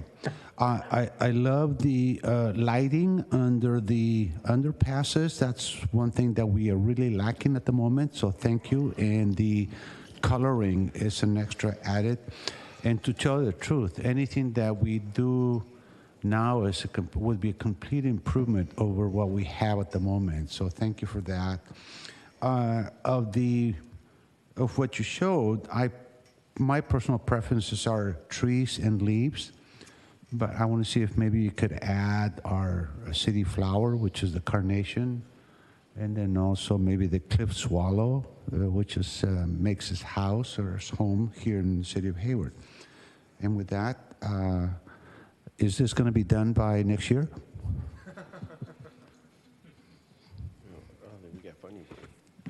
How long do I have to wait to ride my bicycle safely on those intersections? Sasha, maybe you can provide some information. Yeah, and obviously everything is funding dependent, but we are in final design, and we anticipate the start of construction in the 25-26 fiscal year. We have to finalize the design, we have to go through right-of-way acquisition and utility relocation, and that's the primary critical path for the project at this point. Did you say 25, 26? Yes, that's the start. These things take a while, unfortunately. Okay, but I can wait for 25, 26. That'll be good. Okay, so I have a couple of years. So if we're driving north on 880, we're going to be our drivers are going to be just awed by this beautiful intersection at Whipple, and then they're going to keep driving. They're going to run into this gorgeous Industrial Boulevard intersection and bridge, etc.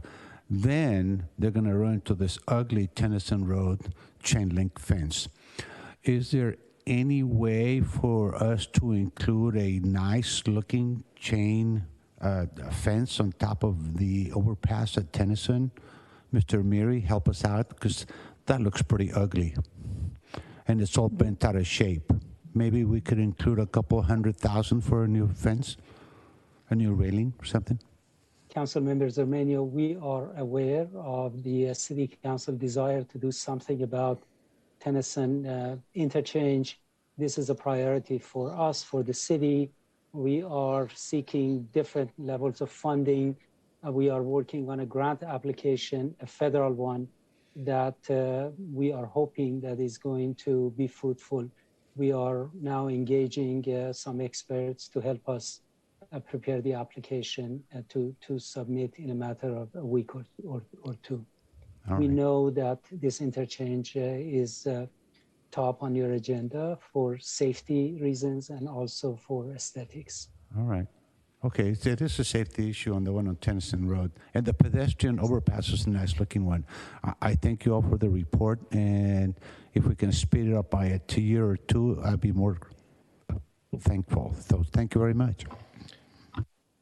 Councilmember Roach. Thank you. Yeah, this is exciting because that interchange would really, really improve things if we did some of these suggestions. I really like the H as far as branding for Hayward. It'd be kind of cool if we could get all the overpasses going, through Hayward to have that branding H. And I like just the clean H without the waviness too, because I just think it's simple. I also like those overlapping arches because I think again, sort of like clean lines, simple, because while I love the waves with the oak leaves, it looks a little busy, and I'm not sure as you're driving along, you'd be past it before you realize it was an oak leaf, even though they look really cool. And the lighting underneath, I liked that option too on the lighting for the underpass. I thought that looked really cool.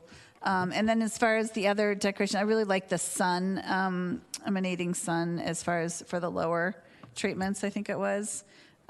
Otherwise, thank you. It's really cool to see some of these choices. I'll be interested to hear what everyone else thinks. Thank you. Councilmember Bonilla. Thank you, Mayor. Great presentation, and I, like my colleagues, am very excited to see this project come to fruition.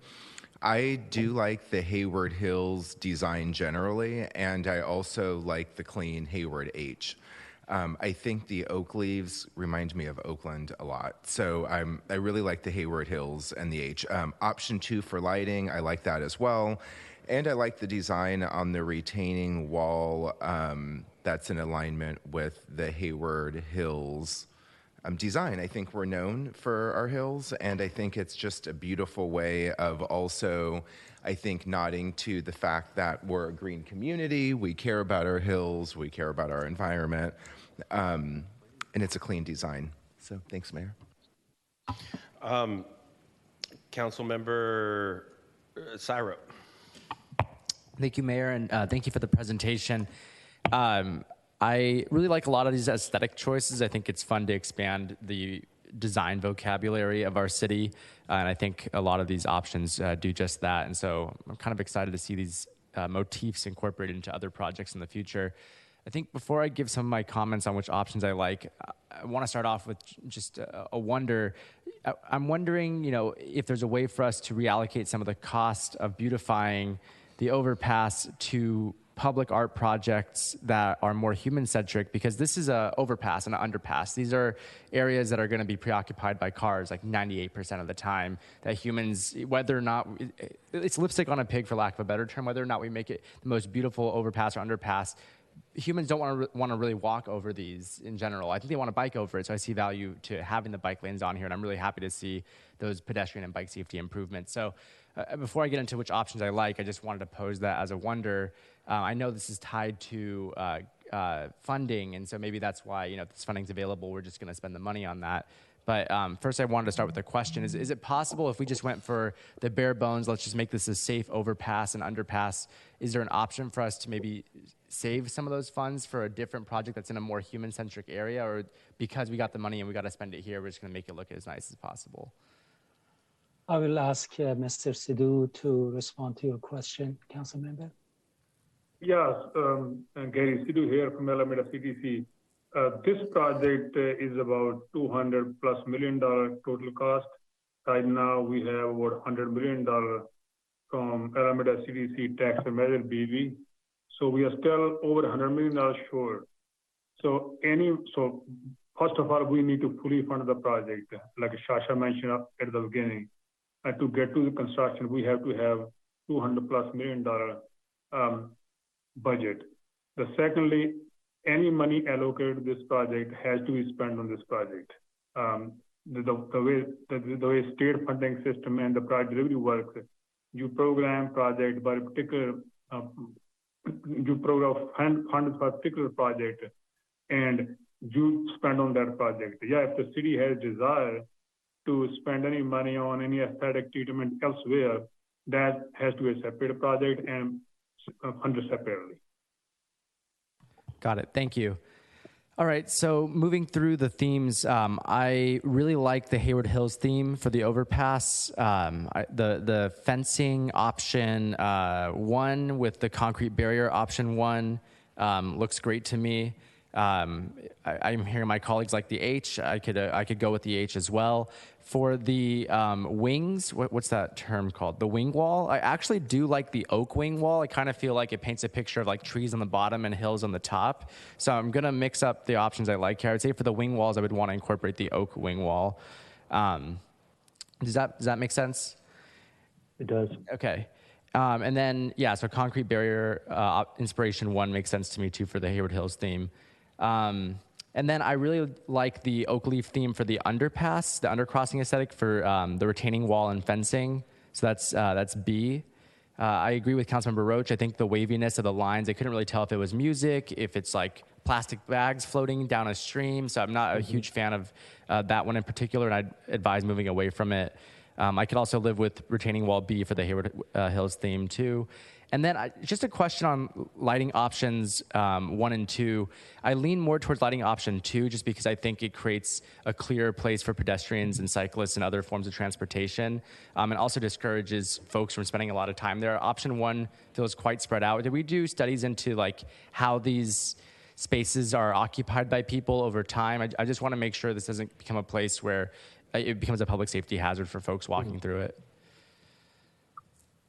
The answer to your question directly is that no studies were done as far as that the timing of people staying within these spaces or anything like that. But your point is well taken on the intent. Yep. Thank you. So then I lean towards option 2, just because it feels like the most well illuminated, and I think that's. Did I miss anything as far as feedback goes? No. Okay. Thank you. Councilmember Andrews. Thank you for the presentation. I just want to reiterate that I look forward to seeing more improvements on Tennyson and increased safety there for pedestrians and those who are exiting. That particular exit is very dangerous for people who are driving as well. So just if we can expedite that particular exit, that would be great. For the options here, I am so excited to see some color and some design. I would love to see it go even bigger, possibly for other exits. I thought seeing the H was nice, but it was kind of small. I was expecting to see something bigger from Whippled entering Hayward as if it was Hayward across the whole overpass, and I don't know if that's something that could be revisited, but I would be interested in seeing something that spelled out Hayward across the whole overpass as we enter the city, but that could just be my aesthetic. I do enjoy the lamppost. I agree we need something that's more pedestrian friendly across, so I would love to see the lamppost design and possibly have it match what we have downtown. I love seeing, I don't know if it's Burlingame or one of the cities off of 101, they kind of have the lamppost across the whole bridge that looks really nice. So it looks inviting for people who want to walk. I do like the Art Deco with the arches. I think that also looks great. And definitely would love to see the lighting under the overpass as well. I think it will help stand. I think that's option number 3, but I think it will definitely stand out as you drive on the freeway, and then the underneath is lit. So those are the options that I like to see. Can I make a point of clarification on the lighting, the underpass lighting? The lighting that we would be applying is at Whipple Road, so it would be along the local street. So you wouldn't actually see that from the freeway. You'll just be crossing over on a bridge. It would be at the local street level, looking up, and then the lighting that would occur at the industrial where the local road goes over the freeway would just be freeway lighting along the roadway for safety purposes. Okay. Okay. One other thing, just the issue of putting although there are a few places in the state where it has the city name on an overcrossing, it actually is in violation of sort of state standards at this point, and so that's not an option that we can actually explore. Got it. Okay, sounds good. Oh, and I was gonna say I do like the mountains, but I don't know, or the hills. I don't know if it stands out. It kind of also looks like your heartbeat. So I don't know if we can have it a little bit more curved or defined if we were to do that. But I do think it looks good. It just doesn't stand out as hills to me. But thanks. Thank you. Councilmember Goldstein. Yeah, thank you.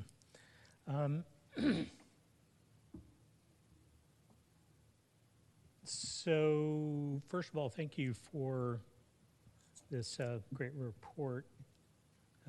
Clearly, a lot of work has gone into the art design. There's a number of things here that I like, and let me be succinct. I actually like the oak tree motif, so the vertical abutment wall, wing wall. I like that motif. I am a little concerned about the branding perhaps looking like Oakland. But aside from that, just visually, I do like that aesthetic. And I like the oak leaf railing, but if others object to it, then I think one of the Art Deco theme designs would be good. And although I prefer the rounded corbel, I think for branding purposes, the rectilinear H for Hayward seems to be appealing. And then lighting option 2, I think, is a clear winner for me. And yeah, that's it for me. Thanks. That was succinct. And so apparently, Councilmember Roche. No, Sorry, I'll be quick. I'm kidding. I'll be quick. fairly. All right. Yeah. Two things. Councilmember Roach, go right ahead. Thank you, Mayor. Two things I want to ask. One is, that underpass floods a lot in the winter, but I'm just wondering, that you're taking that into consideration, and I think the underpass is being raised maybe to avoid that. It is not being raised. It's actually being lowered a little bit because it doesn't have standard vertical clearance. But what the project includes significant drainage improvements, including the installation of a pump at that location in order to allow for that to keep water from ponding in that area. And it does flood, and that's one of the reasons why the pavement condition at that location is in such bad shape, is because of the flooding. So the project is addressing that issue. Great. I'm glad to hear that. And then the second thing is the underpass looks great, but does this include repairing the path to get to and from it? Because it's not that desirable to be walking or biking there as it is to get to and from. So what's being done there? Yeah, so absolutely. The project will improve. On the slide, you can see along Industrial Parkway Southwest, we will have improvements that kind of down at Whipple, Eric. I know you're there. right. You go. Okay. There you go. Yep. Right there. By station like 57 or so, where the opposite the off ramp, there's an arrow right there where it says limit of work. And yeah, you're pretty. Oh, just keep going. There you go. That's it right there. Okay. That is actually we will be beginning to construct a Class 1 path at that location, and that those improvements will then carry Class 1 paths on. Underneath the overcrossing and up to the Whipple-Dyer intersection. We will also be constructing, right now there's only one path on the north side of Whipple Road. Yeah. This project will also construct a path on the south side of Whipple Road, which will carry through the interchange across the off-ramp intersection where those improvements will end.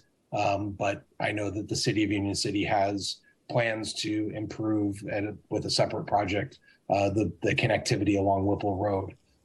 And just by way of, we are also discussing with the City of Union City the extension of that pathway and sidewalk along the south side of Dyer Street over to the Union Landing entrance driveway. So great. To the degree possible, we are definitely improving all those bike and ped facilities. All right, thank you. Yeah, that'll help. And then the other thing, did you say that you're going to be somehow closing off access? Because that is a pretty heavy, homeless area. Many encampments kind of pop up in the medians around there. Are you going to be addressing that as well? in terms of, I'm sorry, which area? And so, like I think you said something earlier about not having access to some of the areas of the underpass, so that encampments couldn't sprout up, or people couldn't take residence under there. Right. So if you see in the cross section in the bottom quarter of Eric's slide there, we will be constructing slope paving that goes all the way up to the underside of the bridge, so that you'll have a sloped area that doesn't really allow for any kind of camping or inhabitants. In the old days, we would put a bench at the top. We've stopped doing that, and we carry the improvements all the way up to the top, so there's no place to hang out. Okay, thank you very much. Thank you, Mayor. Councilmember Zermania. Thank you. One of the reasons that we're doing these two projects is public safety. Can you please add 1 or 2 lamps to the A Street underpass that is very, very dark? And I think folks who walk there or bicycle there always feel leery about it. So maybe we can add those 2 other lamps to that underpass at 880 and A Street. So thank you very much for looking into that. Okay, thank you. Just a couple of comments. I do like the Hayward Hills theme, but I also just wanted to agree with the comment about making it more distinctly a hill, right? And just sort of clarifying that motif, and I think that's great. I also have to agree with going bigger on the H. As you well know, this is our gateway into the city, and there's I don't think there's nothing wrong with nothing so gaudy, but an appropriate size, even if it's a little a click or two bigger than usual, that really signals that they're coming into Hayward, and so I just wanted to reiterate that. Also, thirdly, the lighting option 2. I think the lighting strategy under that option, I think is good, and I think it'll come. Once all of this is done, I think it's going to really completely change that whole corridor. I'm sure you all have driven through that corridor. It's absolutely a mess right now. It's atrocious underneath there. Going over it and going under it. And this will certainly change everything moving forward. So I look forward to 25, 26. So if there is no other comment, Director Ameri, is there anything else? No, thank you, Mr. Mayor. We appreciate your comments. And I just wanted to add that our next presentation tonight is going to have only 6 slides. Well, I appreciate it. Thank you, sir, and thank you, Sasha, Eric, and Gary for your work. Thank you. Okay, I'd like to close this item, and I move on to legislative business, which is the Russell City Energy Center. Adopt a resolution approving the expenditure plan for the Calpine Clean Energy Fund. And this is a report from, again, Director Amiri. I think City Manager McAdoo is going to introduce the item. Thank you. Yes, happy to do that. If you could go to the next slide.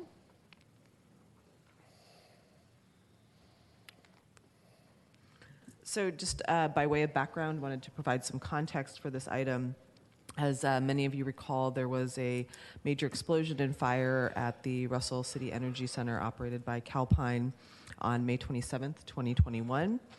Following that, there was extensive work with the California Energy Commission, the CPUC, investigating the root cause of the explosion. And eventually the city entered into a coordination, resiliency, and action agreement with Calpine.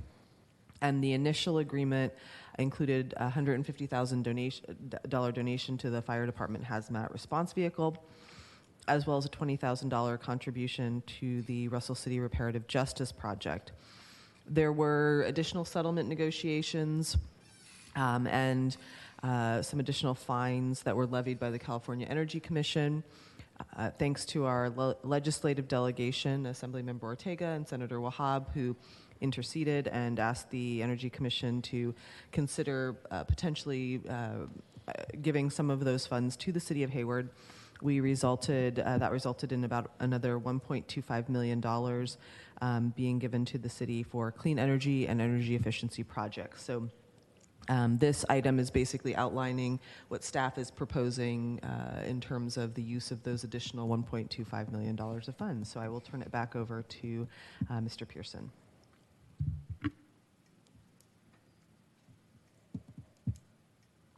Thank you, City Manager McAdoo. Good evening, Mayor and council members. So staff is recommending that the funding from Calpine be used in two ways. First, the staff is recommending that $922,000 be used for the solar and battery energy storage at the new Fire Station 6 and Fire Training Center. And we're recommending that the remaining $328,000 be used for residential energy efficiency and clean energy projects. This slide shows the location of the Russell City Energy Center. On the left side, you can see to the north is the Fire Station 6 and Fire Training Center near the Hayward Airport. And this is in the vicinity of the Russell City Energy Center. Staff is recommending that the residential projects also be focused in the vicinity. Staff recommends that the focus be on these three census tracts that are shown here. This is one large census tract shown on the left and two smaller ones shown on the right. These three census tracts have a total population of approximately 20,000 people and about 6,400 households. Staff estimates that there are approximately 1,600 lower income households in the area. And staff is recommending that these clean energy projects be prioritized for these lower income households. One way to do this would be to target the households that are enrolled in PG&E's CARE program, which is their income qualified discount program. So staff is recommending that we install heat pump water heaters in these homes within the three census tracts. Heat pump water heaters are very efficient, and it can be 3 times more efficient than a natural gas water heater because they draw heat out of the surrounding ambient air. Because all new residential construction in Hayward is required to be all electric, so heat pump water heaters are what are being installed in all new homes. So we estimate that we could install approximately 80 to 100 water heaters that are currently using natural gas. And this would help us to shift the community away from the use of fossil fuels. In March this year, the Air District adopted new rules requiring ultra-low emission water heaters. And these rules will effectively require that only electric heat pump water heaters can be sold or installed in the Bay Area starting in 2027. And so installing a new water heater before the failure of an old one can be easier and cheaper than an emergency replacement, especially if wiring is needed to make the switch from gas to electric. And so this program would help residents to prepare for these new rules, and it would also take advantage of incentives that are currently available from East Bay Community Energy and the Bay Area Regional Energy Network. So if approved by council, staff will issue an RFP to find a firm to design the program and install the water heaters. We would come back to council for authorization of a contract, and then we would work with the selected firm to develop the details of the program. So staff is recommending that council accept public comments on this item, comment on the report, and adopt the resolution. And that's all I have. Thank you. Thank you. Appreciate that. Okay, so I'd like to close this and move up here for any questions from council. Councilmember Syrup. Thank you, Mayor. One question, and thank you for the report. When do we imagine the request for proposals would go out upon approval of this program? I'd say it could probably go out within the next month or so. Okay, thank you. Okay. Councilmember Roach. Oh, Councilmember Bonilla. Thank you, Mayor. Just had a quick question. So there are 1,600 low-income households that are within the census tract that would be eligible to apply to the program, with perhaps 90 people being selected. What would be the selection criteria, and how would we decide who those 90 participants would be? It could be, I mean, I think we'll start off with some significant outreach to the area, primarily by mail, so that we can target the key households. But there may be an application process, and I think this is where the firm that we select may help us with this. One way might be to prioritize the households that have the older water heaters, and so there might be, if we have a strong demand, maybe there's an application process that involves somebody taking a snapshot of the nameplate on the water heater so we can see how old it is. But I think we'll, try to prioritize those that have the largest need. Thank you. I would definitely be in alignment with prioritizing those with the highest needs and simplifying this application process as much as possible for those folks who would be applying. I'll save the rest of my comments for the council comment section. Thank you, Mayor. Thank you. Councilmember Roach. Thanks. Yeah, I'd like to. I'm glad we're targeting, what areas will benefit from the water heaters. I just want to make sure when we're selecting, the provider for doing this, that we're looking at local labor, because they're really getting into this area, and I think have some sort of expertise now in providing the heat water pumps. So I want to make sure we're considering that when we're going out to decide who's going to put these in for us. Thank you. Thank you. And then, so if there's no other questions, I'll move to public comment. We do have one public commenter, and it looks like it's Jordan Ackerman. Well, we have two actually coming up. So how about we get Jordan Ackerman to go first, and go ahead and key up. Hi, yes, thank you so much. My name is Jordan Ackerman. I am with the Construction Trades Workforce Initiative, CTWI. We're the nonprofit workforce development partner of the East Bay Building Councils of Alameda, Contra Costa, and Napasolano. And I just wanted to make a pitch as you're looking towards designing this program and putting it out to bid and an RFP, to consider the utilization of labor standards in the process in order to attract high road contractors to bid this work. If you look towards what the city of Berkeley did with their Just Transition electrification pilot program, it's a good example of how you can do this residential work by attaching labor standards that attracts high road contractors to do it. So things like prevailing wage requirements, contributions to worker skills and trainings with apprenticeships, healthcare and pension benefits, as well as targeted hiring requirements, so that you're hiring local disadvantaged groups in the community. So just want to make that pitch to consider labor standards as you're looking to design this and bid it out. Thank you so much for the opportunity. Thank you very much. And our next caller is EJ from Smart 104. Hey, good morning, Mayor. I'm sorry, good evening. It's been a long road. I'm actually in Southern California right now, zooming in. Good evening, Mayor, council members. First of all, I just want to say thank you to the staff for putting together the presentation, and really thank you to the council for considering this item. It really goes to show why the current council makeup in Hayward is just on top of everything and one of the best in the Bay Area, really considering the residents that you have and taking the high efficiency that is so needed in our current climate, and really putting a forefront on it and making sure that the financing options are there and they're available for your constituency. For us, we've been training the heat pump water heaters and the technology behind that for 40 plus years. So we do have the expertise on it. We have a very large membership who all goes through this training. So the skill set, as Councilmember Roach said earlier, is there. We do have the expertise, and the efficiency of the install, or the efficiency after install, really depends on the install itself. If it's not done correctly, it's not going to be energy efficient, which is in turn going to harm the customer and their utility bills.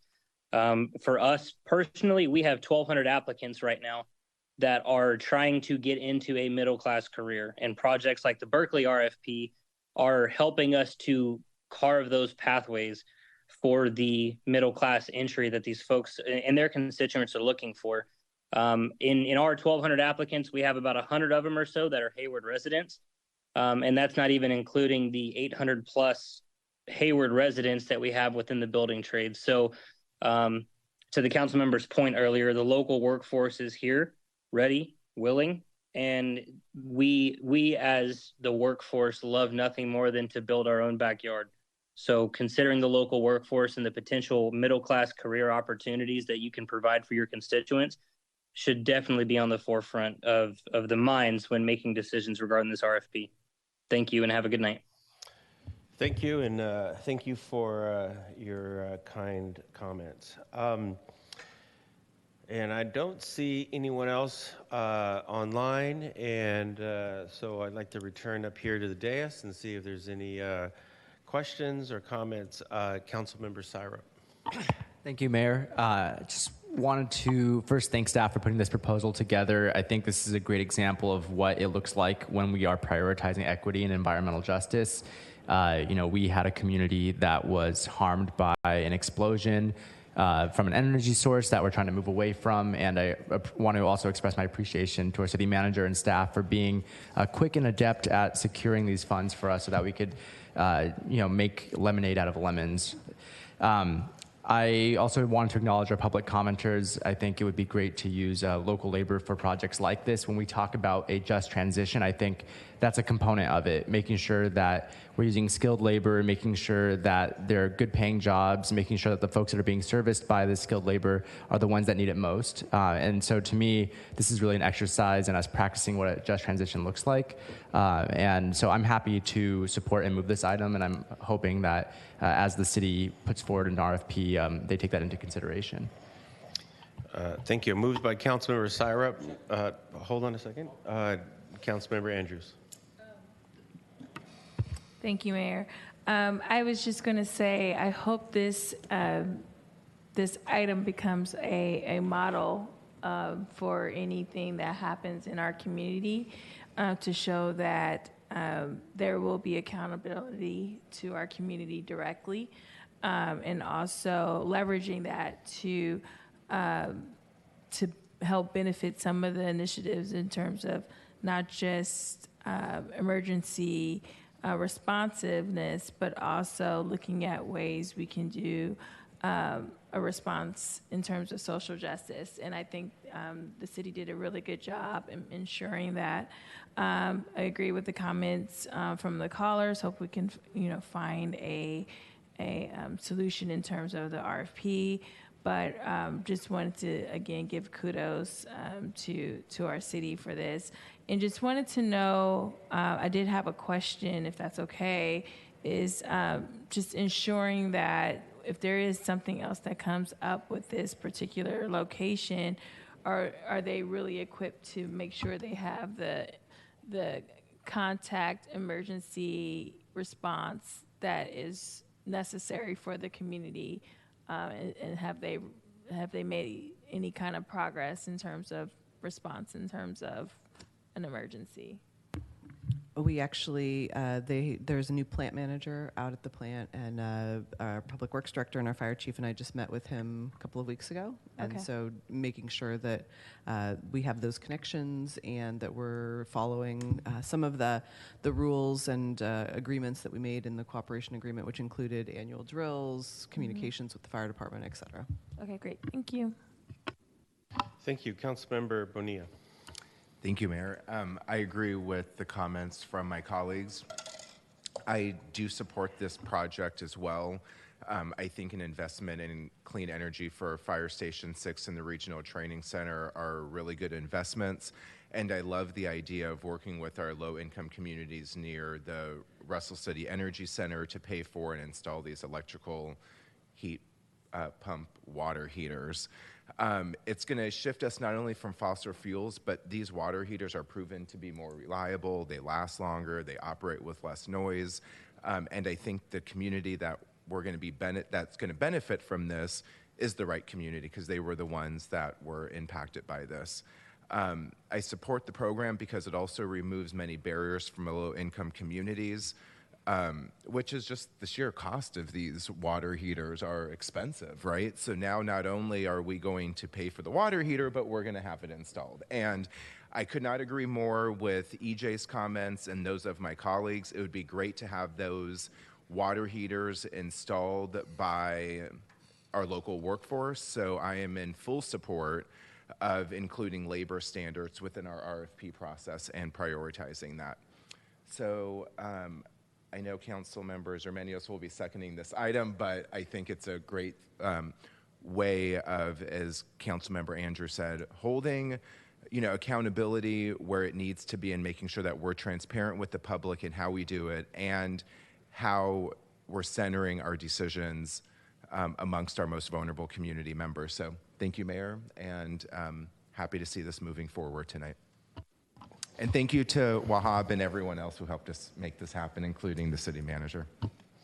Well, if you don't get hot water, you can always use this and hit your water heater. And okay. Councilmember Zermenio. Thank you, Mayor. And thank you for the report, Eric. Very good. I also like this. I thank my colleagues for the good comments. And I like it because it deals with equity, social justice. It deals with local labor, local hires, decreasing our carbon footprint because we're going to try and be carbon neutral by 2045. So this is another step. We're being greener, and we're setting an example of what to do when we all of a sudden find some extra funds we can put in the correct place. I know that you, Madam, over there with the Miss Moneybags can appreciate something like this, So we're going to put it in the good place. I live in that affected area, but I'm not going to be eligible for one of the water heaters, so that's okay. My wife was not happy, but I told her it's okay. Thank you. Oh, okay. I do second the motion. Okay. I support it. Thank you. Councilmember Goldstein. Thank you. Great job on securing that funding. That was very well done. And I agree with my colleagues. This is a great way to invest that funding, giving back to the community in a social justice context. Very, very smart. I like that. And I also support the labor standards. So that's it for my comments. Thank you, Mayor. Thank you. You're welcome. Okay, so if there's no other comments, it looks like that Councilmember Syrup moved this item. Councilmember Zermenio seconded the item. Madam City Clerk, if you can take the roll. Thank you, Mayor. Councilmember Andrews. Aye. Councilmember Bonilla Jr. Aye. Councilmember Goldstein. Aye. Councilmember Roach. Aye. Councilmember Syrup. Yes. Councilmember Zermenio. Sí. Mayor Salinas. Yes, and it looks like it unanimously passes. Thank you. Great job. Thank you, Madam City Manager. Next item is item number 14 is lease obligation refinancing. Adopt resolutions of the City Council and of the Hayward Public Financing Authority regarding amended savings requirements related to the refinancing of prior lease payment obligations, approval of the preliminary official statement and bond purchase contract for funding certificates of participation. Director Gonzalez, if you can say that 3 times, I'd appreciate that. And the person who will start this, I believe, is Director Gonzalez. Yeah.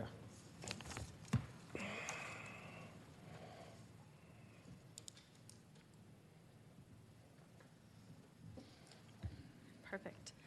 Good evening, Mayor, members of the City Council. The item this evening is essentially a formality for the city to continue the process of refunding the 2015 COPs or the Certificate of Participation. As you may recall, this item came to you back in June of this year, where we began and requested authorization from Council to begin the refunding process. The item this evening will seek Council's approval of the preliminary official statement and purchase agreement for the 2023 refunding certificates of participation. We do have our financial advisor, NHA advisors, Craig Hill, on the call here, joining us virtually, and he will go through the presentation in more detail on what we're asking council for this evening, and then be available to answer any questions at the end of the presentation. Great, thank you, Nicole. Next slide. As Nicole mentioned, council has already taken action earlier in June to direct staff to move forward on this refunding. What we're coming back with tonight is the official statement that is used for the underwriter to go to market. So the approval tonight will include in your packet a resolution authorizing, as well as the draft form of the POS. As a quick reminder for folks, this is a refinancing of the 2015 the project that we did for the library and the Learning Center, along with some improvements around there. We're expecting that this refinancing will save around $10 million over the remaining term of the financing. And we're also looking and reserving the right to potentially refinance the 2014 lease as well, should it generate some savings. Next slide. As we mentioned, this process started back earlier in the year with the council taking action in June. Fast forward to September, we're asking you to approve the disclosure document so that we can go into the market next week and set the interest rates, which would mean we would close in October. That's when the old bonds would be effectively paid off, and you would start accruing interest on the lower interest rate financing. Next slide. The great news is, as part of this process, we've already gone out to Standard & Poor's as the rating agency that reviews the city consistently, and they came back with a AA credit, which is very high for a California city. So congratulations. This is a tribute to your strong financial position and management that you have in place. This is the second highest rating that you can get, AAA being the kind of at the top that you hear about. And even with cases like the federal government, they're not always AAA. So you're right there at the top. Next slide. The preliminary official statement, as I mentioned before, is really the document that the potential bondholders or investors will review to understand the credit and everything they need to know about the city in terms of what your ability to pay them back over time as an investor. It includes a number of pieces of information, including your financials and your operating data. There are key pieces that we've spent a lot of time reviewing, which are really around the general fund budget, including what is adopted for 23-24, and the historical financial reports that are done through 22. And Chris Lynch with Jones Hall, who's the attorney involved in this, can answer any other questions you may have regarding some of the constitutional and statutory limitations and why we need all these documents to be approved as part of the financing. So next slide. So what we're asking tonight is a regurgitation of that initial statement that we're looking for an adoption of a resolution approving the amended savings requirement, as well as the POS and draft purchase agreement for the 2023 refunding certificates of participation. And I'm happy to answer any questions along with, like I said, Chris Lynch with Jones Hall, who's also available. All righty. Thank you. Thank you, Mr. Lynch. Looks like you got the memo on the 5 slides. Thank you. Appreciate it. And Director Gonzalez, thank you. I'd like to come up here to the dais and see if there are any questions or comments from the dais. I don't see any questions or comments. I'll open up for public comment. Is there anybody in the chamber who would like to make a public comment? Seeing none, is there anybody online who would like to make a public comment? Seeing none, I'd like to close public comment, come back up here to the dais and entertain a motion. Councilmember Roach. Thank you. Yeah, I'm happy to move this item. And I just wanted to thank Director Gonzalez because I have to admit, I didn't totally understand all of this. And I'm just really glad that we have such a professional taking care of this and looking out for this for us, because it does sound like there's going to be some savings involved in doing it this way. And so just really appreciate the work that you're doing on this. And I'm happy to move the item. Thank you. Thank you. Councilmember Goldstein? Yeah, I want a second. It's seconded by Councilmember Goldstein. Councilmember Andrews? No? Oh, I'm sorry. Councilmember Syrup. Just wanted to echo Councilmember Roach's comments here. I'm just very appreciative. These are one of the moments where, folks that run for council come from different backgrounds, and we're very lucky to have staff that we can depend on to help us navigate these kind of complex and technical questions. So I appreciate the savings you've helped identify for the residents of Hayward, and I'm happy to support this motion. Thank you.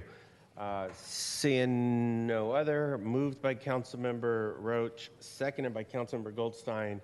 Madam City Clerk, if you can take the roll. Yes, Mr. Mayor. Councilmember Andrews? Aye, great job, Director. Councilmember Bonilla Jr.? Aye. Councilmember Goldstein? Aye.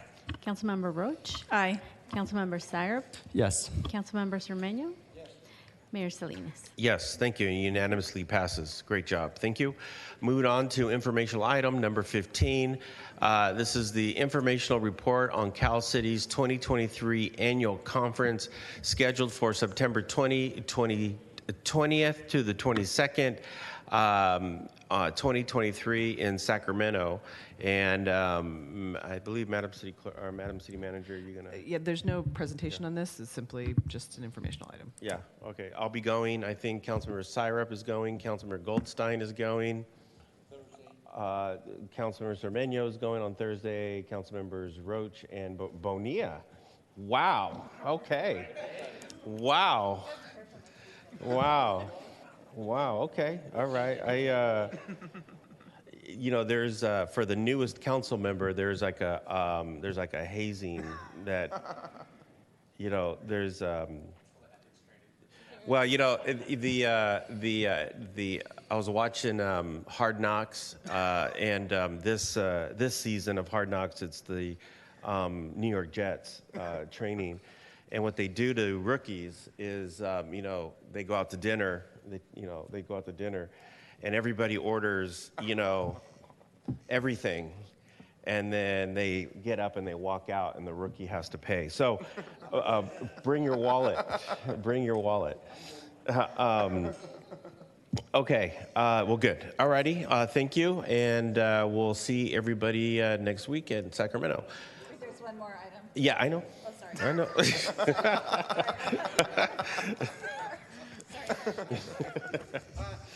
I thought you were. Okay. All right. So move on to item number 16, and this is a city council referral adopting a resolution to enter into a sister city agreement with the city of Arandas, Jalisco, Mexico, as requested by the Hayward Arandas Sister City Committee. And this report is going to come to us by way of council members Cermeño and Syrup. Mayor Salinas, my apologies, but would you like to go through the council reports and announcements section first? Did I miss that? I missed that. Okay. Are there any council reports and announcements? I was. I'll make a short one, and if you got, this morning, we were in. I returned from Portugal, and as a lack of sleep, I'm incredibly tired right now. But I'll tell you, it was such an incredible trip. It was the first time I had ever been to Portugal, but particularly the first time I had ever been to Faro. And for those who don't know, 58 years ago, Hayward entered in a sister city agreement with the city of Faro, Portugal. And this agreement came with a lot of different things, but one of the nice things that came out of the agreement is the Portuguese park that's right in our downtown, prominently in downtown. And so over the decades, we've been going there, and they have representatives from there have been coming here. And in February, we had the honor to host the vice mayor and some of the representatives. One representative was, I forget the exact title, but she was the equivalent of the national education secretary for higher education. And there were other council members. The mayor, unfortunately, was not able to come, but he sent the vice mayor, council members, and some of his the staff, and of course the Secretary of Education, one of the secretaries of education. And so last week, council members Syrup and Andrews and myself, along with the city manager, along with California State University East Bay President Dr. Sandine, Kathy Sandine, along with the Hayward Faro Sister City Committee, Lisa Cross. I knew I was going to do this. Lisa Cross, Marco Diaz, and who? No, Inez and her husband. And I believe that was it, right? That was it. Oh, of course, Hayden or Caden and Leah. They were our youngest of the delegation, and it was an extraordinary trip. The trip also coincided with Portugal, like a big Portugal festival, Portugal Day, in Faro, and so there was a lot of activities. There was a lot of events going on, but the one highlight. There were a lot of different highlights. Cal State East Bay formally entered an agreement with the University of Algarve. Which was great, and it's to advance scientific research and promote exchanges with university students and so forth. But one of the, I think, highlights of one of my highlights was I was honored with the key to the city. And the nice thing is this, and the key of the city, the Faro, Portugal, of course, has been around a long time, and Faro was established as a city just prior to the revolution in 1976. But since then, there had only been 5 cities bestowed upon any individuals. And I am number 5. Hayward is number 5. And so that was quite an honor. They really treated it with such diplomatic respect. The circumstance, the pomp and circumstance was incredible. They really did a fantastic job at hosting us. And there is a YouTube video that shows the whole event, and I'll make sure I get that video to everybody. I don't know if everyone has it already, but the whole ceremony is in Portuguese, but then if you go to 2:33, it goes right to the Hayward portion of it, so you'll see it. But it was just a wonderful event. They really planned it out. And 2 people I forgot to mention that were also part of the delegation is Zach Ibadi and Bothar Garcia. And Zach, of course, is the, who? Oh, and Adam, from IT, of course. Zach, of course, took care of all the protocol and logistical work.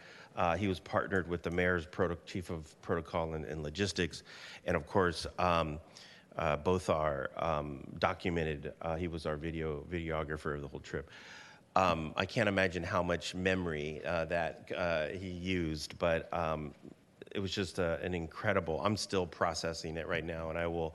What I think I'll do probably in the next sort of month or so is maybe do like a pizza party somewhere at a pizza parlor and do like a report out of the trip. It was quite an extraordinary trip, and we will certainly be doing more about that. So I'll start with Councilmember Syrup.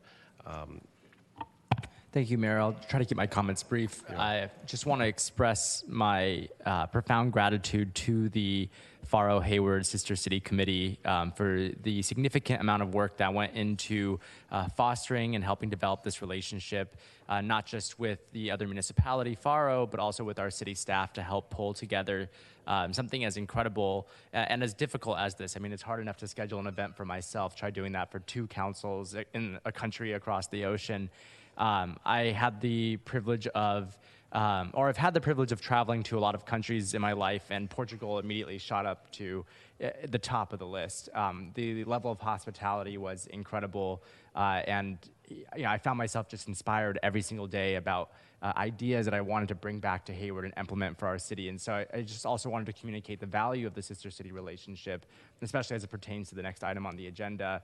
I think some folks might see it as a luxury, but I think it's an incredible learning experience for us as electeds to be able to go and see how other cities are helping manage their people and their residents. I mean, Faro is a city of 60,000 people, but they get 5 million tourists, I think, yearly.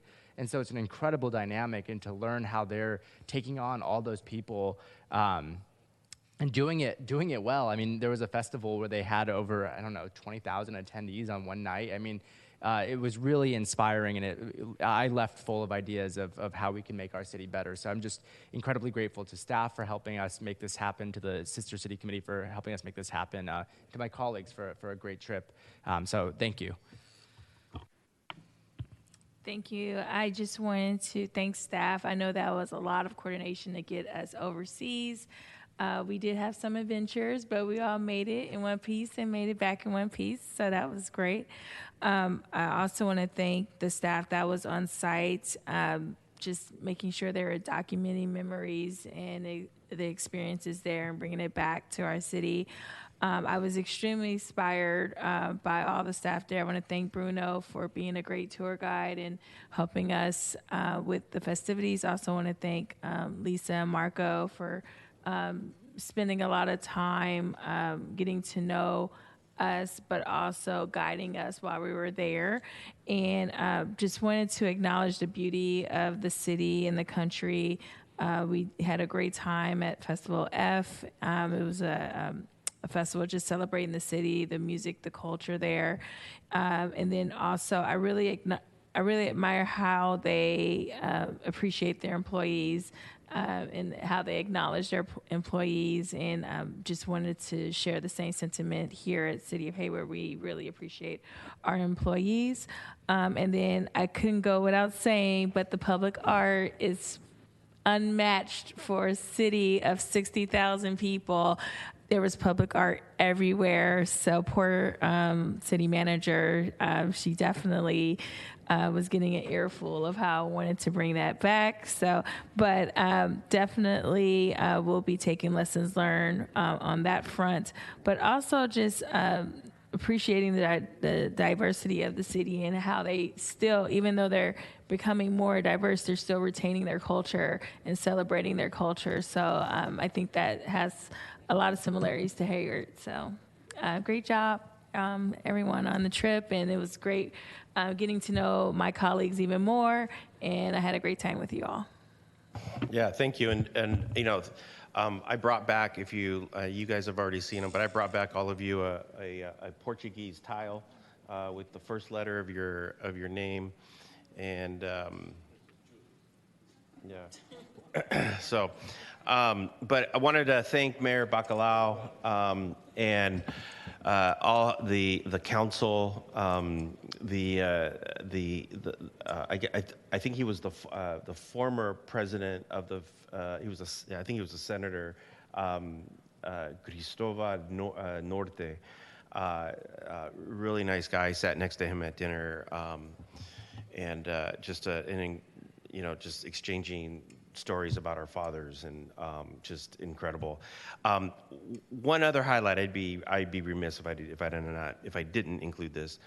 Right on the City of Hayward Avenue, right on the corner, there is a 8-foot H that has, it's green. It's the same green H as the city of Hayward, the same, color coding, the whole thing. And they were, there when we were doing the revealing of it. Apparently, nobody knew that it was an H. Even some of the staff didn't know. Everyone didn't know until we unveiled it there. But it was really neat. There was a little buzz there on that corner, and people were excited about it. And there was truly a genuine, sort of mood about it. And of course, Councilmember Andrews brought it up again that it was public art that was nice to have. And I stopped keeping track on how many times you said public art, but nonetheless, you're absolutely right. There was a lot of public art. The seahorse at the university. I thought, the seahorse, the heart. Yeah. Okay. Okay. So. With that, if there are no other public other comments or reports on anything, next item is the referral on item number 16. City Council referral, adopting a resolution to enter into a sister city agreement with the city Arandas, Jalisco, Mexico, as requested by the Hayward Arandas Sister City Committee. And then I believe either Councilmember Cermeño or Syrup will kick this off. Okay, so thank you for that, Mayor. Actually, I visited Faro back in 1973 when I was a hippie, and there were a couple of girlfriends, and we slept on the beach. Very, very nice place. Very, very good. Wife and I will be there in 2026. So I am a member of the Faro Hayward Sister City Committee, and I am also one of the founding members of the Arandas Hayward Sister City Committee, because the previous Mexico Hayward City Committee kind of died because all of the members passed away, and I was actually the last remaining one. So it disappeared. I felt that we needed to have some relationship with a city, so I met the firefighting chief at Arandas, and it just grew. And the thought here today is to formalize our relationship. And I approached my colleague Syrup about it, and he agreed. So the hope is that we can do this. The committee from Arandas has been to Hayward. I've been to Hayward. We've donated 3 vehicles to the city of Arandas for their fire department. They used to have a pickup with hoses, and that was their fire thing. And it's a municipal center there, and there are about 95,000 people in this particular city. So I think it's a good fit for us. So I would encourage you to vote for this, or at least pass this. Yes, they did dedicate a park, Parque Hayward, and we're waiting for HARD to dedicate one of the parks here, Parque Arandas, or at least part of the Spring Grove Park, the upper part. The other part will remain the same. Colleague, Sarah? Thank you, Councilmember Cermeño. I was happy to support my colleague with this referral. To me, it just felt like we were making it official. But at the end of the day, the relationship is already there. The fact that we've already contributed vehicles and supported their fire department, I think it's exciting for us, especially given the trip that we just came back and reported on, to establish a new relationship and kind of give birth, breathe new energy into these kinds of sister city relationships. And just a small note before I hand it off to the rest of the dais. Growing up in Hayward, I'd always seen signs and plaques about sister cities, and I never really knew what it meant. And I feel like, and maybe it's just because I started paying attention recently, but I'm really starting to get it now. I'm starting to see it a lot more, and I'm happy to see that it's still active, and I'm hoping that it's a tradition that we can encourage more residents to take part in. I do know that Faro has, I believe, 12 sister cities, 6 of which are very active. And we had the pleasure of traveling with some of those sister city folks on our delegation as well from, was it Mozambique and somewhere else too? I can't remember where exactly. Yeah, but a few. So I'm very pleased to be supporting this. And we actually now have a sister city book collection in the library for our youngsters, so they can go in and look at the books. We've had donations from Faro, donations from Arandas, and I think we're waiting for some donations from Funabashi and a couple of the cities. So thank you. Councilmember Roach. Thank you. Yeah, I'm happy to, of course, support the motion, but I just want to say that I think these sister cities, it's more than just cultural, which is makes it so exciting because we just come off the heels of Funabashi being here, and then the Faro Exchange, and now Miranda's, because it's an educational exchange, so it's benefiting our university. It's a business exchange, so our businesses are taking note of what's going on. And then I assume like trade will be easier because we have these relationships. So I think these relationships really enrich what we're doing here in Hayward, and I'm really happy to support them. Thank you. Thank you. Well, I'm going to be supporting this, but I wanted to highlight a couple things, Councilmember Cermeño. When last summer, when we were winding down the campaigns and it became clear that I was going to be the next mayor, the members of the Ghazni Afghan group, Sister City, met with me, and they explained to me what they were doing and explained to me the process, and they were very gracious, and they were very very nice about it, and brought me on board and so forth.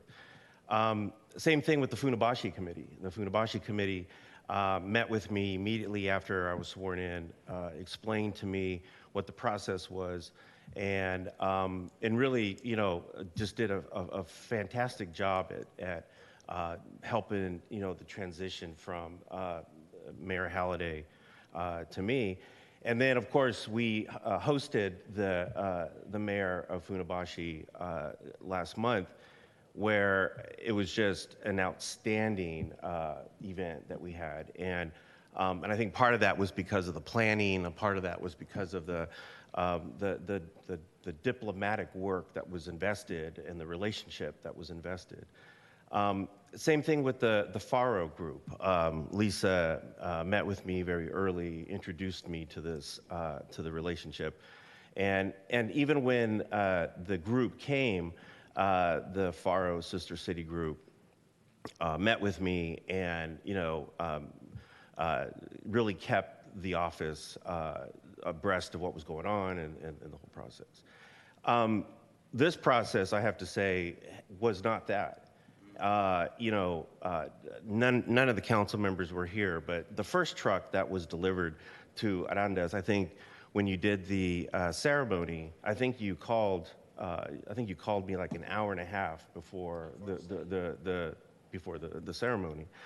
The second truck, I believe you called me maybe 30 minutes before the ceremony of the truck.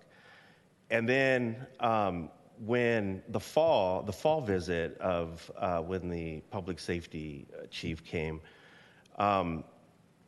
they sort of walked into the Rotary meeting, and I didn't know that they were going to be there. I don't know who else here on the council knew that they were going to be there, but we certainly didn't know. I didn't know. And then to sort of add to this, when recently you went to Arandas to receive, I don't know what it was that you received, you emailed everybody on a Friday, told us that you were leaving on a Monday, and then on Tuesday, I see on Facebook a city council meeting at Arandas that was, that clearly you were there, and they were doing some kind of a ceremony where they were presenting certificates or something. I say all of that because I am supporting this, but I'm hoping moving forward that you invest more in building the relationship between the council and Arandas. I hope that you include the council in more of the work that you and the committee does with Arandas. And because if Ghazni, Funabashi, and Faro are the models, I would hope, and since you're on the Faro committee, I would hope that you would follow that model when you do, when you proceed with the Arandas relationship. So with that said, I will support the or I don't know if you're gonna make the motion or. Point well taken, and my apologies. When the Barbara Holliday was the mayor, when they first visited, but it was not, protocol was not followed by me when they went over to visit the Rotary Club. My apologies, and that will not happen again. Thank you for those comments. Thank you. And I just wanted to also just acknowledge the FADO representatives that were here absolutely are wonderful people. They, in fact, in the fall, they did come to me. We did have a coffee together that morning, and they were just some of the most incredible, wonderful municipal leaders that I had met. So, Councilmember Syra. Thank you, Mayor. I appreciate the forthrightness of your comments. And I think, as we talk about sister city relationships, it's helpful for us, especially with a newer council, to understand what those relationships look like and what the responsibility of these committees look like as we enter into this agreement. So one thing I just want to add for the sake of the public and for the sake of the referral is that this referral is asking for staff to create a resolution for us to adopt in the future. And I think what I would like to see as part of this resolution, and I don't think it needs to be changed in this motion, is that what those commitments look like are outlined in it. So for the newcomers on council, such as myself, we understand what these relationships are supposed to entail, so that we don't make those same mistakes in the future. Okay. With that said, so I'll move with that. They were my mistakes, so I'll move, hoping that you second. I'll second. Moved by Councilmember Cermeño, seconded by Councilmember Syra. If there are no further comments or questions, Madam City Clerk, you can take the roll. Yes, Mayor, and just to confirm, no public comment on this item, And correct? there is no public comment, no. Okay, thank you. Councilmember Andrews. Aye. Councilmember Bonilla Jr. Aye. Councilmember Goldstein. Aye. Councilmember Roach. Aye. Councilmember Syrup. Yes. Councilmember Cermeño. See. And Mayor Salinas. Yes, and it unanimously passes. Thank you. And with that said, I believe there is no further agenda items. Next meeting will be September 19th. And that is next week, right? We're actually contemplating, we only have one item on that agenda, and given that several council members will be going to the league meeting, we might cancel next week and then just push that item to the 26th, if that's okay with everyone. Okay. I think I speak on behalf of the Hayward City Council when I say, let's move that item. And we are happy to do that. I confirmed with staff that we can do that. So we will cancel next week's meeting and meet on the 26th. Thank you.